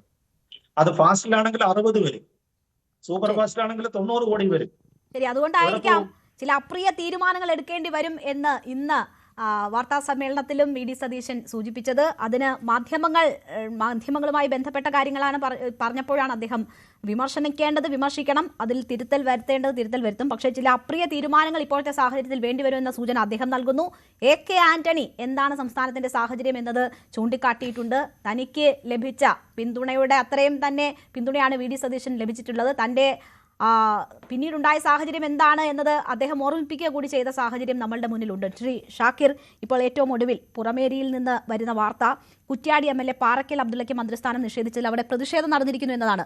പ്രഖ്യാപനത്തിന് ശേഷം പ്രതിഷേധം ഉണ്ടായില്ല എന്നാണ് താങ്കൾ പറഞ്ഞത്. അർഹമായ മന്ത്രിസ്ഥാനം പാറക്കൽ അബ്ദുള്ളയ്ക്ക് നൽകണമെന്നാവശ്യപ്പെട്ടാണ് യൂത്ത് ലീഗിന്റെ നേതൃത്വത്തിൽ അവിടെ പ്രതിഷേധം നടന്നത്. പ്രത്യക്ഷമായി തെരുവിൽ പ്രതിഷേധിച്ചു യൂത്ത് ലീഗ്. അതാണ് ഞാൻ നേരത്തെ പറഞ്ഞത്. ഞാനത് വരുമ്പോൾ കണ്ടിട്ടാണ് വരുന്നത്. പക്ഷേ ഇവിടെ എത്താൻ നേരത്താണ് സാദിഖലി തങ്ങൾ നമ്മളെ മന്ത്രിമാരെ പ്രഖ്യാപിക്കുന്നത്. അതിന് പ്രഖ്യാപിക്കുന്നതിന് മുമ്പ് നടന്നിട്ടുള്ളതാണ്. ഏതായാലും അതൊരു ജനാധിപത്യ 6:44 നടന്ന പ്രതിഷേധമാണ്. അത് നേരത്തെ പ്രഖ്യാപിച്ചിരുന്നു, പ്രതിഷേധം ഉണ്ടാകുമെന്ന് പ്രഖ്യാപിച്ചിരുന്നു. പക്ഷേ ഈ പ്രഖ്യാപനത്തിന് ശേഷവും അത് നടന്നിരിക്കുന്നു. ഞാൻ യൂത്ത് ലീഗിന്റെ ഒരു ദേശീയ ഭാരവാഹിയാണ്. ഇന്നത്തെ നിയമസഭാ കക്ഷിയിൽ യൂത്ത് ലീഗ് ദേശീയ general secretary TP Ashraf Ali ഉണ്ട്, MLA ആയി. സംസ്ഥാന ജനറൽ സെക്രട്ടറി PK ഫിറോസ് ഉണ്ട്, അഡ്വക്കേറ്റ് ഫൈസൽ ബാബു ഉണ്ട്, തഹലിയ ഉണ്ട്. യൂത്ത് ലീഗിൻ്റെ 5ഓളം ആളുകൾ ഇത്തവണ MLA-മാരായി ഉണ്ട്. അവരൊക്കെ ഇത് എല്ലാവരും ഈ സംസ്ഥാന കമ്മിറ്റി ആവട്ടെ മറ്റു കമ്മിറ്റികളാവട്ടെ ഒക്കെ പാർട്ടി തീരുമാനത്തിനൊപ്പമാണ്. ഞാൻ പറഞ്ഞല്ലോ, എല്ലാ രീതിയിലും പരിഗണിക്കാൻ ഒരു പക്ഷേ എല്ലാവരെയും അർഹരാണെങ്കിൽ പോലും പരിഗണിക്കാൻ പരിമിതികൾ ഉണ്ടായത് കൊണ്ടാണ് എന്ന് ബഹുമാനരായ മുസ്ലിം ലീഗിൻ്റെ നേതാക്കൾ പ്രഖ്യാപിക്കുകയും എല്ലാവരും അത് ഉൾക്കൊള്ളുകയും ചെയ്തിട്ടുണ്ട്. നിങ്ങൾ മനസ്സിലാക്കേണ്ടത് ഇപ്പോൾ കുഞ്ഞാലിക്കുട്ടി സാഹിബിനെ കുറിച്ച് അബ്ദുൽ ഗഫൂറിനെ ഉൾപ്പെടുത്തുകയും ചെയ്തു. അബ്ദുൽ ഗഫൂറിനെ ഉൾപ്പെടുത്തി. നിങ്ങൾ നേരത്തെ കോൺഗ്രസിൻ്റെ മന്ത്രിമാരെ കുറിച്ച് പറഞ്ഞു. ആദ്യമായി MLA-മാരായ ലിജു ഉണ്ട്, ബിന്ദു കൃഷ്ണയുണ്ട്, ജനീഷ് ഉണ്ട്, ഇങ്ങനെ ഒരുപാട് പേരുണ്ട്. എന്നാൽ ചാണ്ടി ഉമ്മനെ പോലെ അല്ലെങ്കിൽ ഒരുപാട് കാലം MLA-മാരായ പല ആളുകളും പുറത്തു നിന്നിരിക്കുന്നത്. പല തരത്തിലുള്ള പരിഗണനകൾ നോക്കിയിട്ടാണ് ഒരുപക്ഷെ മന്ത്രിമാരെയൊക്കെ ഒക്കെ. ഞാനൊരു കാര്യം ഇവിടെ സൂചിപ്പിക്കാൻ എനിക്ക് രേണു അവസരം തരണം. നേരത്തെ ശ്രീജിത്തും അതുപോലെ തന്നെ സജീവനും പറഞ്ഞ ചില തിരുത്തേണ്ടതിന് ഒന്ന്, മുസ്ലിം ലീഗിൻ്റെ പ്രതിനിധിയായി അല്ലെങ്കിൽ മുസ്ലിം ലീഗിൻ്റെ സമ്മർദ്ദത്തിലാണ് VD സതീശൻ എന്ന് ദയവ് ചെയ്തിട്ട് ഈ 5 വർഷം ആവർത്തിക്കാതെ നിൽക്കല്ലേ. മുസ്ലിം ലീഗ് ഘടകകക്ഷി എന്നുള്ള നിലയ്ക്ക് അഭിപ്രായം പറഞ്ഞിട്ടുണ്ട്. PJ ജോസഫും അതുപോലെ തന്നെ മാധ്യമങ്ങൾക്ക് മുമ്പാകെ വന്നിട്ടും അദ്ദേഹത്തിൻ്റെ അഭിപ്രായം ആവർത്തിച്ചിട്ടുണ്ട്. ശ്രീ KM മുരളീധരനെ പോലെ VM സുധീരനെ പോലെ ഒരുപാട് ആളുകൾ ഇതിൽ VD സതീശനാണ് നിലവിലെ സാഹചര്യത്തിൽ ഒന്നുകൂടി നല്ലത് എന്ന അഭിപ്രായം പറഞ്ഞതായിട്ടാണ് നമ്മളൊക്കെ മനസ്സിലാക്കുന്നത്. അതുപോലെ മറ്റൊരു കാര്യം, മുസ്ലിം ലീഗിന് 5 മന്ത്രിസ്ഥാനം, അതുപോലെ അതിനേക്കാൾ 3 ഇരട്ടിയുള്ള ഇന്ത്യൻ നാഷണൽ കോൺഗ്രസ്സിന് മുൻ വർഷത്തേക്കാൾ കൂടുതലില്ല എന്നൊക്കെ രീതി അത് വ്യാഖ്യാനിക്കുന്നത്. നിങ്ങൾ മനസ്സിലാക്കേണ്ടത് 22 MLA-മാരാണ് മുസ്ലിം ലീഗിനുള്ളത്. അതുപോലെ തന്നെ 63 MLA-മാരാണ് കോൺഗ്രസിനുള്ളത്. ഇത് കോൺഗ്രസ്സുകാർ വോട്ട് ചെയ്തിട്ടാണ് മുസ്ലിം ലീഗുകാർ ജയിക്കുന്നത്, മുസ്ലിം ലീഗുകാർ വോട്ട് ചെയ്തിട്ടാണ് കോൺഗ്രസ് ജയിക്കുന്നത്. നിങ്ങൾ പറഞ്ഞ കണക്ക് ഒന്നുകൂടി പരിശോധിച്ച് കൃത്യമായി വിലയിരുത്തണം. മുഖ്യമന്ത്രി ഉൾപ്പെടെ 12 മന്ത്രിമാർ കോൺഗ്രസ്സിന്, അതോടൊപ്പം തന്നെ ഡെപ്യൂട്ടി സ്പീക്കറുമുണ്ട്. അപ്പോൾ 14ആയി. ഇവിടെ മുസ്ലിം ലീഗിന് 5 പേരേ ഉള്ളൂ. ഇത് ഞങ്ങൾ ഏതെങ്കിലും തരത്തിൽ ഡിമാൻഡ് ചെയ്ത് സമ്മർദ്ദം ചെലുത്തി വാങ്ങിയതല്ല. കോൺഗ്രസിൻ്റെ മുഖ്യമന്ത്രി ശ്രീ വി ഡി സതീശന്, അതുപോലെ തന്നെ ഇന്നലെ ശ്രീമാൻ കെ സി വേണുഗോപാൽ, മറ്റ് കോൺഗ്രസ് നേതാക്കന്മാർ, മുസ്ലിം ലീഗ് ഒരു തരത്തിലുള്ള സമ്മർദ്ദവും കോൺഗ്രസിന് മേലിൽ ഇത്രയും കാലം ഉണ്ടാക്കിയിട്ടില്ല. വളരെ സൗഹാർദ്ദപരമായി ന്യായമായ സംഗതികൾ മാത്രമേ മുസ്ലിം ലീഗ് ആവശ്യപ്പെട്ടിട്ടുള്ളൂ. നിങ്ങൾ മനസ്സിലാക്കേണ്ട, ത്രിതല പഞ്ചായത്ത് സംവിധാനത്തിൽ മലപ്പുറത്തുൾപ്പെടെ പല സ്ഥലങ്ങളിലും മുസ്ലിം ലീഗിന് ഒറ്റയ്ക്ക് ഭരിക്കാൻ ഭൂരിപക്ഷം ഉണ്ടായിട്ട് പോലും ഇന്ത്യൻ നാഷണൽ കോൺഗ്രസിൻ്റെ പ്രതിനിധികൾക്ക് പ്രസിഡന്റ് ആവാൻ ഉൾപ്പെടെ മുസ്ലിം ലീഗ് അവസരം കൊടുക്കുന്നുണ്ട്. അങ്ങനെയാണെങ്കിൽ 1 വർഷമോ 2 വർഷമോ ഇന്ത്യൻ യൂണിയൻ മുസ്ലിം ലീഗിന് മുഖ്യമന്ത്രി സ്ഥാനം ഡിമാൻഡ് ചെയ്യാവുന്നതാണ്. പക്ഷേ മുസ്ലിം ലീഗ് ആ തരത്തിലുള്ള ഒരു ഡിമാൻഡിലേക്കും ഒരു കാലത്തും പോയിട്ടില്ല. ന്യായമായ സംഗതികൾക്കൊപ്പം മാത്രമേ നിന്നിട്ടുള്ളൂ. ദയവ് ചെയ്തിട്ട് ഈ 5 വർഷവും മുസ്ലിം ലീഗിൻ്റെ സമ്മർദ്ദത്താൽ വന്നിട്ടുള്ള മുഖ്യമന്ത്രിയാണ് വി ഡി സതീശൻ എന്നുള്ളത് നിങ്ങൾ ആവർത്തിക്കരുത്. മുഖ്യമന്ത്രി ഇന്ന് വി ഡി സതീശൻ പറഞ്ഞതുപോലെ പ്രവർത്തനത്തിൽ പോരായ്മകളുണ്ടെങ്കിൽ എല്ലാവർക്കും വിമർശിക്കാം. മാധ്യമ പ്രവർത്തകർക്കാവും, ഈ ശ്രീജിത്ത് പണിക്കർക്കോ അല്ലെങ്കിൽ സജീവനെ പോലെയുള്ള ആളുകൾ നിങ്ങളൊക്കെ വിമർശിക്കാം. അത് സ്വാഗതാർഹമാണ്. എന്നാൽ ദയവ് ചെയ്ത് തെറ്റിദ്ധാരണ പരത്തരുത് എന്ന് ആദ്യമേ തന്നെ അഭ്യർത്ഥിക്കുകയാണ്. എന്തായാലും ജോസഫ് വിഭാഗത്തിന് 7 MLA-മാരുണ്ടായിരുന്നു. അവർക്ക് 2 മന്ത്രിസ്ഥാനം എന്നത് അവർ ആവശ്യമായി മുന്നോട്ട് വെച്ചതാണ്. ലീഗിന് 5 മന്ത്രിസ്ഥാനം നൽകുകയാണെങ്കിൽ അവർക്കും നൽകാമായിരുന്നു. പക്ഷേ അവർക്ക് ചീഫ് വിപ്പ് സ്ഥാനം കൊണ്ട് തൃപ്തിപ്പെടേണ്ടി വന്ന ഒരു സാഹചര്യമാണ് ഉള്ളത്. ശ്രീ രോഹിത്, ഇവിടെ ഇപ്പോൾ ഏറ്റവും പുതിയ വാർത്ത, മന്ത്രിസ്ഥാനത്തേക്ക് ഉൾപ്പെട്ടതോടുകൂടി KPCC അധ്യക്ഷൻ അദ്ദേഹം സ്ഥാനമൊഴിയാനുള്ള സന്നദ്ധത അറിയിച്ചിരിക്കുന്നു എന്നതാണ്. അപ്പോൾ അദ്ദേഹം സ്ഥാനമൊഴിയുകയാണെങ്കിൽ ആ സ്ഥാനം മോഹിക്കുന്ന നിരവധി പേരുണ്ട്. ബെന്നി ബെഹനാനുണ്ട്, ആന്റോ ആന്റണി ഉണ്ട്, ഷാഫി പറമ്പിലിനോട് ഇന്ന് മാധ്യമങ്ങൾ അതിനുശേഷം ചോദ്യം ചോദിക്കുന്നുണ്ട്, താങ്കളാകുമോ എന്ന് ചോദിക്കുന്നുണ്ട്. ആ സ്ഥാനം ലക്ഷ്യം വെച്ച് കൊടിക്കുന്നിൽ സുരേഷ് ഉണ്ട്. ആ സ്ഥാനം ലക്ഷ്യം വെച്ചുകൊണ്ട് ഒരുപാട് പേരുണ്ട്. അപ്പോൾ കോൺഗ്രസിനെ സംബന്ധിച്ച് കീറാമുട്ടിയാകുന്ന ഒരുപാട് തീരുമാനങ്ങൾ ഇനിയും എടുക്കേണ്ടി വരുന്ന സാഹചര്യമാണ് മുന്നിലുള്ളത്. അതൊക്കെയും പ്രശ്നം ഇല്ലാണ്ട് പൂർത്തീകരിക്കാൻ കഴിയുമെന്നാണോ കരുതുന്നത്? അല്ല, അങ്ങനെ നിങ്ങൾ കരുതുന്നത് പോലെയുള്ള ഒരു പ്രയാസങ്ങളും പ്രതിസന്ധികളും ഏതായാലും അത് മന്ത്രിസഭാ ഇതുമായി ബന്ധപ്പെട്ട് രൂപീകരണമാണെങ്കിലും അല്ലെങ്കിൽ കോൺഗ്രസ് പാർട്ടിയുടെ പുനഃസംഘടനയുമായി ബന്ധപ്പെട്ട് ഒന്നും തന്നെ ഉണ്ടാകാൻ പോകുന്നില്ല. അപ്പോൾ സ്വാഭാവികമായിട്ടും കേരളത്തിലെ KPCCയുടെ അധ്യക്ഷൻ മന്ത്രിയായ സ്ഥിതിക്ക് അവിടെ വരുന്ന ആ ഒഴിവിലേക്ക് പുതിയൊരാളെ തിരഞ്ഞെടുക്കപ്പെടും. അത് പാർട്ടി കൂടിയാലോചനയോടുകൂടി എല്ലാ നേതാക്കന്മാരും ഒരുമിച്ചിരുന്ന് തീരുമാനിക്കേണ്ട കാര്യങ്ങളാണ്. അതിനൊന്നും തന്നെ ഒരു തർക്കത്തിൻ്റെ സാധ്യത നിലവിലില്ല എന്നാണ് എനിക്ക് സൂചിപ്പിക്കാനുള്ളത്. ഇപ്പോൾ ഇന്ന് കേരളത്തിലെ ജനം ആഗ്രഹിക്കുന്ന ഒരു മന്ത്രിസഭയുടെ രൂപീകരണം, അതിൻ്റെ പ്രഖ്യാപനം കഴിഞ്ഞിട്ടുണ്ട്. നാളെ അതിൻ്റെ സത്യപ്രതിജ്ഞാ ചടങ്ങിലേക്ക് കടക്കുകയാണ്. ഇപ്പോൾ ഇവിടെ സജീവൻ സാറാണെങ്കിലും പ്രിയപ്പെട്ട ശ്രീജിത്ത് പണിക്കർ, അവർ ഒരുപാട് കാര്യങ്ങൾ സത്യത്തിൽ ഇന്ന് നമ്മൾ ചർച്ച ചെയ്യപ്പെടേണ്ട കാര്യത്തിലേക്കല്ല അവർ പോയതുള്ളത്. അത് വേറൊരു തരത്തിലേക്ക് ഇതിൻ്റെ ചർച്ച കൊണ്ടുപോവുകയാണ്. ഒരു പാർട്ടിയെ സംബന്ധിച്ച് ഒരു 10 വർഷക്കാലത്തിന് ശേഷം ഒരു ഗവൺമെൻറ് രൂപീകരിക്കുമ്പോൾ ഒരു പാർട്ടിക്കകത്ത് ഒന്നിൽ കൂടുതൽ ആളുകളുടെ പേരുകൾ മുഖ്യമന്ത്രി സ്ഥാനത്തേക്ക് ഉയർന്നു വരിക എന്നത് ഒരു പാർട്ടിയെ സംബന്ധിച്ച് അതിൻ്റെ മെറിറ്റായിട്ട് കാണണം. അപ്പോൾ കേരളത്തിലെ LDFനെ സംബന്ധിച്ച് പിണറായി വിജയൻ്റെ പേരിനപ്പുറത്തേക്ക് ഒരു പുതിയ പേര് അവർക്ക് മുന്നോട്ട് വയ്ക്കാൻ പറ്റുന്നില്ല. മുഖ്യമന്ത്രി സ്ഥാനത്തിൽ മാത്രമല്ല, പ്രതിപക്ഷ സ്ഥാനത്ത് പോലും പിണറായി വിജയൻ അപ്പുറത്തേക്ക് ഒരു പുതിയ പ്രതിപക്ഷ നേതാവിനെ അവർക്ക് ഏതായാലും ചൂണ്ടിക്കാണിക്കാൻ പറ്റുന്നില്ല. ഇപ്പോൾ പത്തനംതിട്ടയിൽ വന്ന ജില്ലാ സെക്രട്ടേറിയറ്റിൽ അവരിൽ നിന്ന് വന്നിരിക്കുന്ന വാർത്തകൾ തന്നെ എന്തിന് പിണറായി വിജയൻ വീണ്ടും കേരളത്തിൻ്റെ പ്രതിപക്ഷ നേതാവ് ആകണമെന്നുള്ള ചോദ്യം ഉയരുകയാണ്. ഏതായാലും കോൺഗ്രസിനകത്തൊന്നും ആ തരത്തിലുള്ള തർക്കങ്ങളില്ല. പക്ഷേ ഇവിടെ ഉയർന്നു വന്ന പേരുകളുമായി ബന്ധപ്പെട്ട് കോൺഗ്രസ് പാർട്ടിക്കകത്ത് ഒരുപാട് ആളുകൾക്ക് വ്യത്യസ്ത നേതാക്കന്മാരുമായി അവർക്ക് ഇഷ്ടമുണ്ടാകാം, അവർ യോജിച്ച് നിൽക്കുന്നുണ്ടാകും. പാർലമെൻറ്റ് പാർട്ടിക്കകത്ത് ഒരുപക്ഷെ KC വേണുഗോപാലിന് വലിയ ഭൂരിപക്ഷം ലഭിച്ചിട്ടുണ്ട്, അതൊരു യാഥാർത്ഥ്യമാണ്. പക്ഷേ അതൊക്കെ സംഘടനാ രംഗത്ത് അത് കേന്ദ്ര നേതൃത്വം, അത് KC വേണുഗോപാൽ ഉൾപ്പെടുന്ന AICC നേതൃത്വം തന്നെ കൃത്യമായി ചർച്ച ചെയ്തിട്ടാണ് ശ്രീ വി ഡി സതീശനെ മുഖ്യമന്ത്രിയായി പ്രഖ്യാപിച്ചിട്ടുള്ളത്. KC വേണുഗോപാൽ തന്നെ വളരെ കൃത്യമായി കേരളത്തിൽ പറഞ്ഞിട്ടുണ്ട്, എൻ്റെ പേരിൽ ഒരു പക്ഷം ഏതായാലും കേരളത്തിലില്ല, കോൺഗ്രസ് പാർട്ടിയാണ് എനിക്ക് വലുത്, മെറിറ്റിൻ്റെ അടിസ്ഥാനത്തിലാണ് കേരളത്തിലെ മന്ത്രിസഭയുടെ രൂപീകരണം ഉണ്ടായിരിക്കുന്നതെന്ന് അദ്ദേഹം തന്നെ വ്യക്തമാക്കിയിട്ടുണ്ട്. ഇന്ന് പ്രഖ്യാപിക്കപ്പെട്ട മന്ത്രിമാരുടെ അതുമായി ബന്ധപ്പെട്ട എല്ലാ ചർച്ചകൾക്കും തന്നെ നേതൃത്വം കൊടുത്തത് ശ്രീ KC വേണുഗോപാലും AICCയുടെ നേതൃത്വമാണ്. അദ്ദേഹത്തിൻ്റെ എല്ലാം തന്നെ അതിൻ്റെയൊക്കെ ആ ഒരു മുൻകൈയിൽ തന്നെയാണ് ഇന്ന് കേരളത്തിലെ മന്ത്രിസഭ പ്രഖ്യാപനം നടന്നിട്ടുള്ളത്. അതുകൊണ്ട് ആ തരത്തിൽ കോൺഗ്രസിനകത്ത് വലിയ വിഭാഗീയതയുണ്ട്, പക്ഷങ്ങളുണ്ട്, അത് മന്ത്രിസഭയിൽ അതിൻ്റെ പ്രതിഫലനം ഉണ്ടാകും. ഇത് ഇനി എങ്ങനെ മുന്നോട്ട് പോകും എന്നതിനെ സംബന്ധിച്ച് ഒരു ആശങ്കയും വേണ്ട എന്നതാണ് കോൺഗ്രസ് പ്രതിനിധി പറയുന്നത്. ശ്രീ MN കാരശ്ശേരി, ഇതാ ഈ മന്ത്രിസഭയിൽ വി ഡി സതീശൻ ഒറ്റപ്പെട്ടു പോകുമോ, അദ്ദേഹത്തിന് സ്വതന്ത്രമായി പ്രവർത്തിക്കാൻ കഴിയുമോ തുടങ്ങിയ ആശങ്കകളാണല്ലോ ഇവിടെ ഉയർന്നത്. അപ്പോൾ അതുണ്ടാകില്ല എന്ന് കോൺഗ്രസ് പ്രതിനിധി പറയുന്നുണ്ട്. വി ഡി സതീശനെ സംബന്ധിച്ച് അദ്ദേഹം പ്രത്യേക ഗ്രൂപ്പ് ഉള്ള വ്യക്തിയല്ല. എല്ലാവരെയും ഒരുമിച്ച് കൊണ്ടുപോവുക, കിട്ടിയ അവസരത്തിൽ വിജയത്തിന് വേണ്ടി പരിശ്രമിക്കുക എന്നതാണ് അദ്ദേഹം ഈ പ്രതിപക്ഷ നേതൃസ്ഥാനത്ത് ഇരുന്നു കൊണ്ട് ചെയ്തത്. അത് ഇനിയും സാധ്യമാകും എന്ന ഒരു പ്രതീക്ഷ നമുക്ക് വെക്കാവുന്നതാണ്. ഇവിടെ ഇപ്പോൾ ലീഗാണ് വി ഡി സതീശനെ ഈ മുഖ്യമന്ത്രി സ്ഥാനത്തേക്ക്, ലീഗിന്റെ പിന്തുണയാണ് ഏറ്റവും നിർണായകമായത് എന്നതാണ് നമ്മൾ കരുതപ്പെടുന്നത്. ഘടകകക്ഷികളുടെ പിന്തുണ അത് ജോസഫ് ഗ്രൂപ്പിൻ്റെതും വി ഡി സതീശന് അനുകൂലമായിരുന്നു. അപ്പോൾ വി ഡി സതീശൻ ഒറ്റയ്ക്കെന്ന് കരുതണ്ട, 5 മന്ത്രിമാർ ലീഗിൻ്റെതായുണ്ട്, ഘടകകക്ഷി നേതാക്കളുണ്ട്. എങ്ങനെയാണോ വി ഡി സതീശൻ മുഖ്യമന്ത്രി സ്ഥാനത്തേക്ക് എത്തിയത്, ആ പിന്തുണ ഈ ഘടകകക്ഷികൾ ഒരുക്കുമോ? അങ്ങനെ ഒരു സംരക്ഷണ കവചം വി ഡി സതീശന് കിട്ടുമോ? നല്ല സ്മൂത്തായ ഒരു ഭരണം ഉറപ്പുവരുത്താൻ അത് മതിയാകുമോ?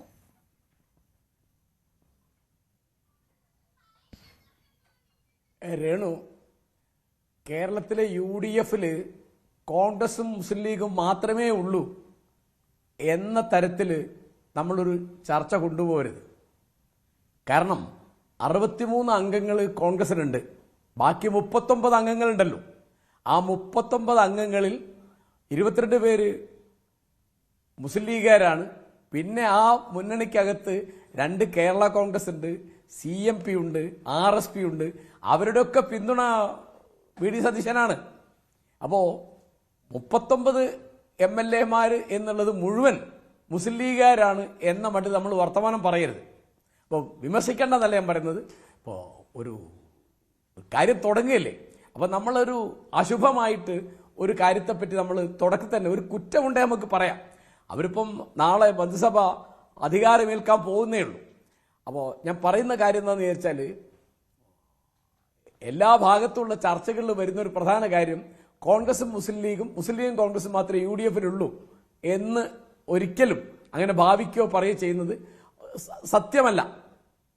ഒരു കാര്യം. രണ്ടാമത്തെ കാര്യം, വി ഡി സതീശന് പിന്തുണ കിട്ടിയത് ഈ UDF-ലെ പാർട്ടികളിൽ നിന്ന് മാത്രമല്ല. ഒരു പാർട്ടിയും ഇല്ലാത്ത മാറി മാറി വോട്ട് ചെയ്യുന്ന കേരളത്തിലെ വലിയ ശതമാനം നിഷ്പക്ഷ വോട്ടർമാരെന്ന് പറയാം. അവർ ഓരോ കാലത്ത് മാറി മാറി. പിന്നെ LDF-ലെ വലിയ ശതമാനം വോട്ടർമാർ വി ഡി സതീശനിൽ അല്ലെങ്കിൽ UDF-ന്റെ നേതൃത്വത്തിൽ വിശ്വാസം അർപ്പിച്ചിട്ടുണ്ട്. അതുകൊണ്ടാണ് തളിപ്പറമ്പിൽ TK ഗോവിന്ദൻ മാഷും, പയ്യന്നൂരിൽ കുഞ്ഞികൃഷ്ണൻ, അമ്പലപ്പുഴയിൽ G സുധാകരനൊക്കെ ജയിക്കുന്നത്. അപ്പോൾ അദ്ദേഹത്തിൻ്റെ പിന്തുണ എന്ന് പറഞ്ഞപ്പോൾ സതീശൻ്റെ പ്രവർത്തന സമ്പ്രദായം, പ്രവർത്തന ശൈലിയായിട്ട് ഞാൻ മനസ്സിലാക്കുന്നത് ഗ്രൂപ്പിന് അതീതമായ കോൺഗ്രസിൻ്റെയും കോൺഗ്രസിന് അതീതമായ UDF-ന്റെയും ഒരു പ്രവർത്തനം എന്നാണ്. അതിൽ ആ UDF-ലെ അംഗങ്ങൾക്കും അതിനോട് അംഗങ്ങളല്ലാത്ത ഇപ്പോൾ RMP-മാതിരിയുള്ള സഹകരിക്കുന്ന മറ്റു പാർട്ടികൾക്കൊക്കെ വിശ്വാസമുണ്ട്. പിന്നെ ജനങ്ങൾക്ക് വിശ്വാസമുണ്ട്. അതാണല്ലോ കാര്യം. അതിപ്പോൾ എന്നും നിലനിന്നോളുന്നില്ല. അത് അദ്ദേഹത്തിൻ്റെ പ്രവർത്തന രീതിക്കനുസരിച്ചായിരിക്കും.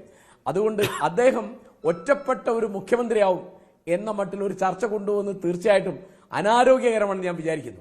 അദ്ദേഹം ഒരിക്കലും ഒറ്റപ്പെടുകയില്ല. ഞാൻ ആവർത്തിക്കുന്നു, ഈ കോൺഗ്രസ് അദ്ദേഹത്തെ അനുകൂലിക്കുന്ന കോൺഗ്രസ് MLA-മാർക്ക് അപ്പോൾ മറ്റ് ഗ്രൂപ്പുകളിൽ നിന്നുള്ള ആളുകൾക്കും ഈ ഗ്രൂപ്പിന് അതീതമായി പ്രവർത്തിച്ചാലേ ഇനി മുന്നണിക്കകത്തും പാർട്ടിക്കകത്തും രക്ഷ കിട്ടുകയുള്ളൂ എന്നൊരു പാഠം കേരളത്തിലെ ജനങ്ങൾ 2026 നിയമസഭാ ഇലക്ഷനിൽ അവർക്ക് കൊടുത്തിട്ടുണ്ട്.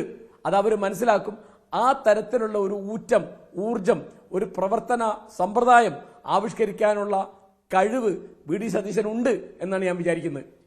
ശരി, ശ്രീ എ സജീവൻ, ഇവിടെ ഇപ്പോൾ നമുക്കറിയാം 2ാം പിണറായി സർക്കാർ പുതുമുഖങ്ങളായിരുന്നു ഏറെ ഉണ്ടായിരുന്നത്. പക്ഷേ 1ാം പിണറായി സർക്കാരിനെ സംബന്ധിച്ച് നോക്കുകയാണെങ്കിൽ പ്രവർത്തനം മെച്ചപ്പെട്ടതായിരുന്നില്ല. 1ാം പിണറായി സർക്കാരിൽ കൂടുതൽ പരിചയസമ്പന്നരുണ്ടായിരുന്നു.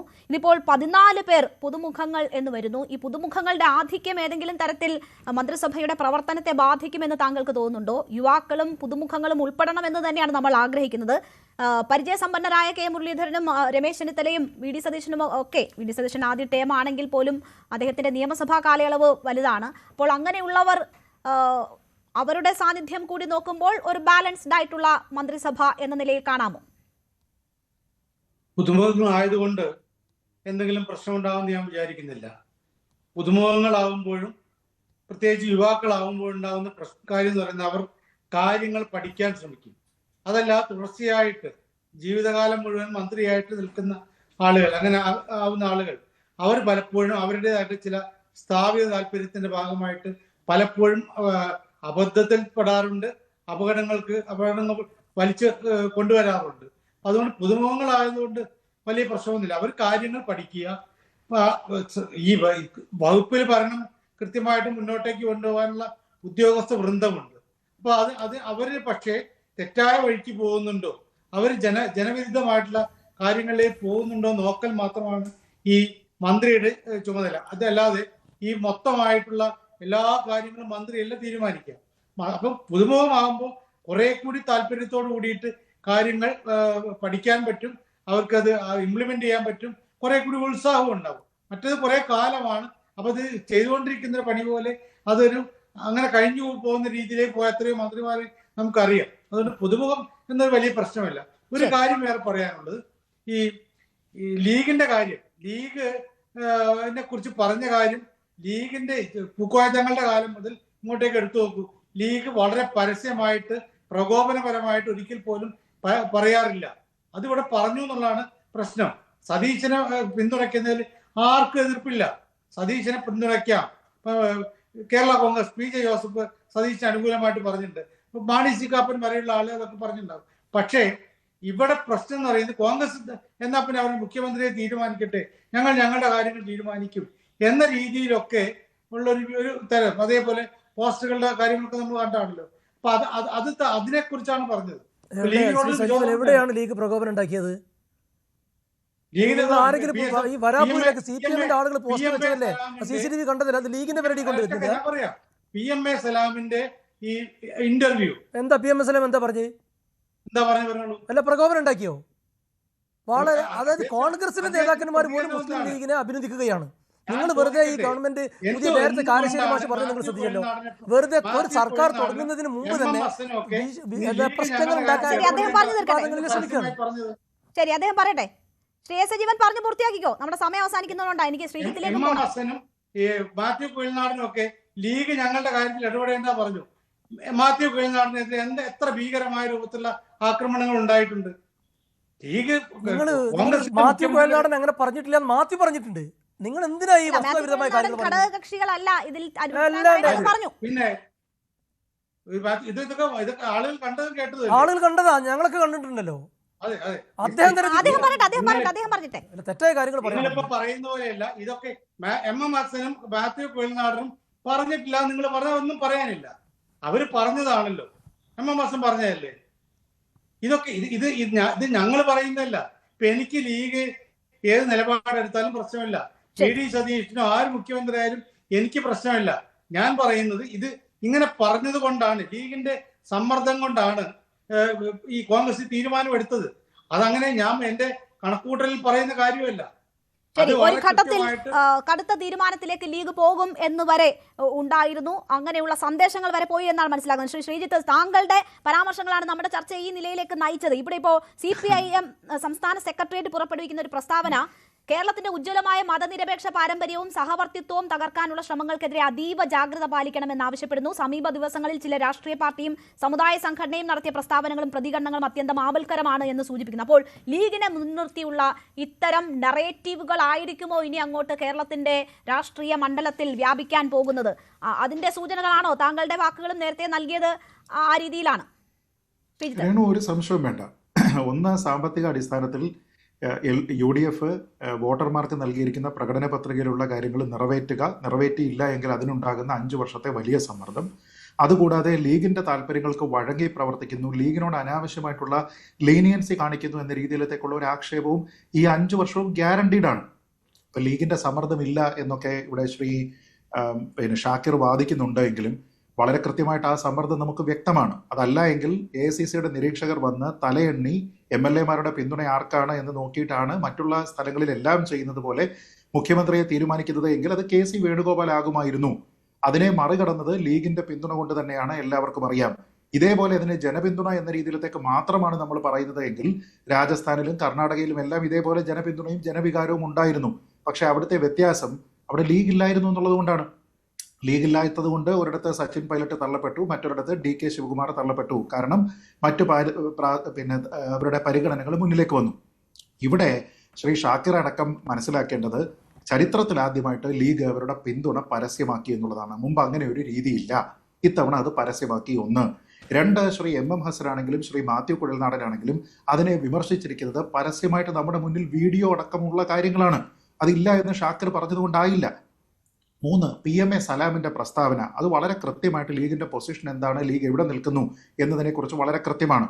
അവസാനം മുഖ്യമന്ത്രി തീരുമാനം വരുന്ന സമയത്ത് പാണക്കാട് തങ്ങൾക്ക് ഖാർഗെയുടെ ഒരു ഫോൺ വന്നു എന്നതുമായി ബന്ധപ്പെട്ടും അതിലുണ്ടായിരുന്ന ഡിസ്കഷൻ എന്താണ് എന്നതുമായി ബന്ധപ്പെട്ട് ഇവിടുത്തെ മാധ്യമങ്ങളെല്ലാം ഫ്ലാഷ് ചെയ്തതാണ്. പിന്നെ ഈ തീരുമാനം ഇങ്ങനെ നീണ്ടുപോകുന്ന സമയത്ത് അസാധാരണമാം വിധം പത്രക്കാരെ കണ്ട് ശ്രീ PK കുഞ്ഞാലിക്കുട്ടി പറഞ്ഞത് കോൺഗ്രസ് അവരുടെ മുഖ്യമന്ത്രി ആരെ എന്ന് പറയട്ടെ, അതിനുശേഷം ലീഗ് അഭിപ്രായം പറയാമെന്നാണ്. അവർ തീരുമാനിച്ചു കഴിഞ്ഞാൽ പിന്നെ ലീഗ് എന്തിനാ അഭിപ്രായം പറയുന്നത്? നല്ല മുഖ്യമന്ത്രിയാണ്, മോശം മുഖ്യമന്ത്രിയാണ് എന്നാണോ പറയുന്നത്? അല്ല, അതിനർത്ഥം അതൊരു സമ്മർദ്ദ തന്ത്രമാണ് എന്നത് തന്നെയാണ്. വയനാട് ഇനി ഒരു അമേഠിയാകും എന്ന് പറഞ്ഞത് ആരാണ്? അവിടുത്തെ കോൺഗ്രസ്സുകാരാണോ? ആ സന്ദേശങ്ങൾ ഇംഗ്ലീഷിൽ മെസ്സേജ് ആക്കി അയച്ചിരിക്കുന്നത്, അവിടെ ഒട്ടിച്ചിരിക്കുന്നത് ആര് കാണാൻ വേണ്ടിയിട്ടാണ്? ആരാണത് ചെയ്തത്? ഇതേ പരിഗണന തിരിച്ച് ലീഗിനോട് കിട്ടിയിരിക്കുന്നതായിട്ട് മറ്റ് ഘടകകക്ഷികൾക്കുള്ളതിനേക്കാൾ കൂടുതൽ പരിഗണന കിട്ടിയതെന്ന് നമുക്കറിയാമല്ലോ. ഇപ്പോൾ മന്ത്രിമാരുടെ കണക്കിൽ ഡിസ്പ്രപ്പോർഷനേറ്റ് ആണ് എന്നുള്ളത് കണക്ക് വെച്ച് ഞാൻ സമർത്ഥിക്കുമ്പോൾ എന്തിനാണ് മന്ത്രിമാരുടെ കണക്ക് പറയുന്ന സമയത്ത് സ്പീക്കറുടെയും ഡെപ്യൂട്ടി സ്പീക്കറുടെയും കണക്ക് കൊണ്ടുവരുന്നത്? അങ്ങനെയെങ്കിൽ ഷാക്കിർ സമ്മതിക്കുമോ? 3 മന്ത്രിമാരും ഒരു സ്പീക്കറും ഡെപ്യൂട്ടി സ്പീക്കറും മതി ലീഗിന് എന്ന് സമ്മതിക്കുമോ? മന്ത്രിമാരുടെ കണക്ക് പറയുന്ന സമയത്ത് മന്ത്രിമാരുടെ കണക്കാണ് പറയേണ്ടത്. ഇനി ഒരു കാര്യം കൂടി പറയാം. ശ്രീ രോഹിത് ഇവിടെ പറഞ്ഞിരുന്ന ഒരു കാര്യം, നമ്മളാരും ദോഷൈക ദൃക്കുകളായിട്ടല്ല പറയുന്നത്. ഞാൻ വളരെ പോസിറ്റീവായിട്ടുള്ള കാര്യങ്ങളും പറഞ്ഞു. ആവറേജ് പ്രായം ഈ മന്ത്രിസഭയുടേത് കുറവാണ്. ഫസ്റ്റ് ടൈം MLA ആയിട്ടുള്ള പല ആൾക്കാരും ഇപ്പോൾ മിനിസ്റ്ററായി വരുന്നുണ്ട്, നല്ല കാര്യമാണ് എന്ന് പറഞ്ഞു. എനിക്കൊരിക്കലും ദീർഘകാലം ഒരാൾ മന്ത്രി ആയതുകൊണ്ട് അത് നന്നായി എന്ന രീതിയിലേക്കുള്ള അഭിപ്രായമൊന്നുമില്ല. ദീർഘകാലം മന്ത്രിയായിരുന്ന ആളാണ് AK ശശീന്ദ്രൻ. ആർക്ക് എന്ത് ഗുണമാണ് ഉണ്ടായത്? കടന്നപ്പള്ളി രാമേന്ദ്രൻ എന്തൊരു മന്ത്രി കഴിഞ്ഞ ക്യാബിനറ്റിൽ ഉണ്ടായിരുന്നുവെന്ന് മറ്റു മന്ത്രിമാർ പോലും ഒരുപക്ഷെ ഓർക്കുന്നത് ക്യാബിനറ്റ് മീറ്റിംഗ് നടക്കുമ്പോഴായിരിക്കും. ഞാൻ പറഞ്ഞത് അതുകൊണ്ട് ചെറുപ്പക്കാർ വരട്ടെ, നല്ല രീതിയിലേക്ക് ഭരിക്കാൻ കഴിയട്ടെ. പക്ഷേ സാമ്പത്തികമായിട്ടുള്ള ബാധ്യത എന്നുള്ളത് വലിയ പ്രശ്നമാണ്. തന്നെ നമ്മുടെ ഇന്നത്തെ പ്രൈം ഡിബേറ്റ് അവസാനിപ്പിക്കാം. പുതുയുഗ കേരളം അത് നിങ്ങളുടെയും കൂടി ഉത്തരവാദിത്തമാണ് എന്നതാണ് VD സതീശൻ പറഞ്ഞത്.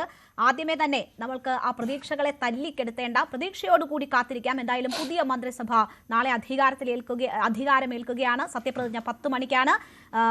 10 വർഷത്തിന് ശേഷം UDF മന്ത്രിസഭ അധികാരത്തിലേക്ക് ഏറുകയാണ്. അവരുടെ തുടക്കം നല്ലതാകട്ടെ, പറഞ്ഞ വാഗ്ദാനങ്ങൾ പാലിക്കാനാകട്ടെ, ജനങ്ങളുടെ പ്രതീക്ഷ കാക്കാനാകട്ടെ. പ്രതീക്ഷയോടുകൂടി തന്നെ നമുക്ക് അതിനായി കാത്തിരിക്കാം. എല്ലാ പാനലിസ്റ്റുകൾക്കും നന്ദി. പ്രൈം ഡിബേറ്റ് പൂർണ്ണമാകുന്നു. നമസ്കാരം.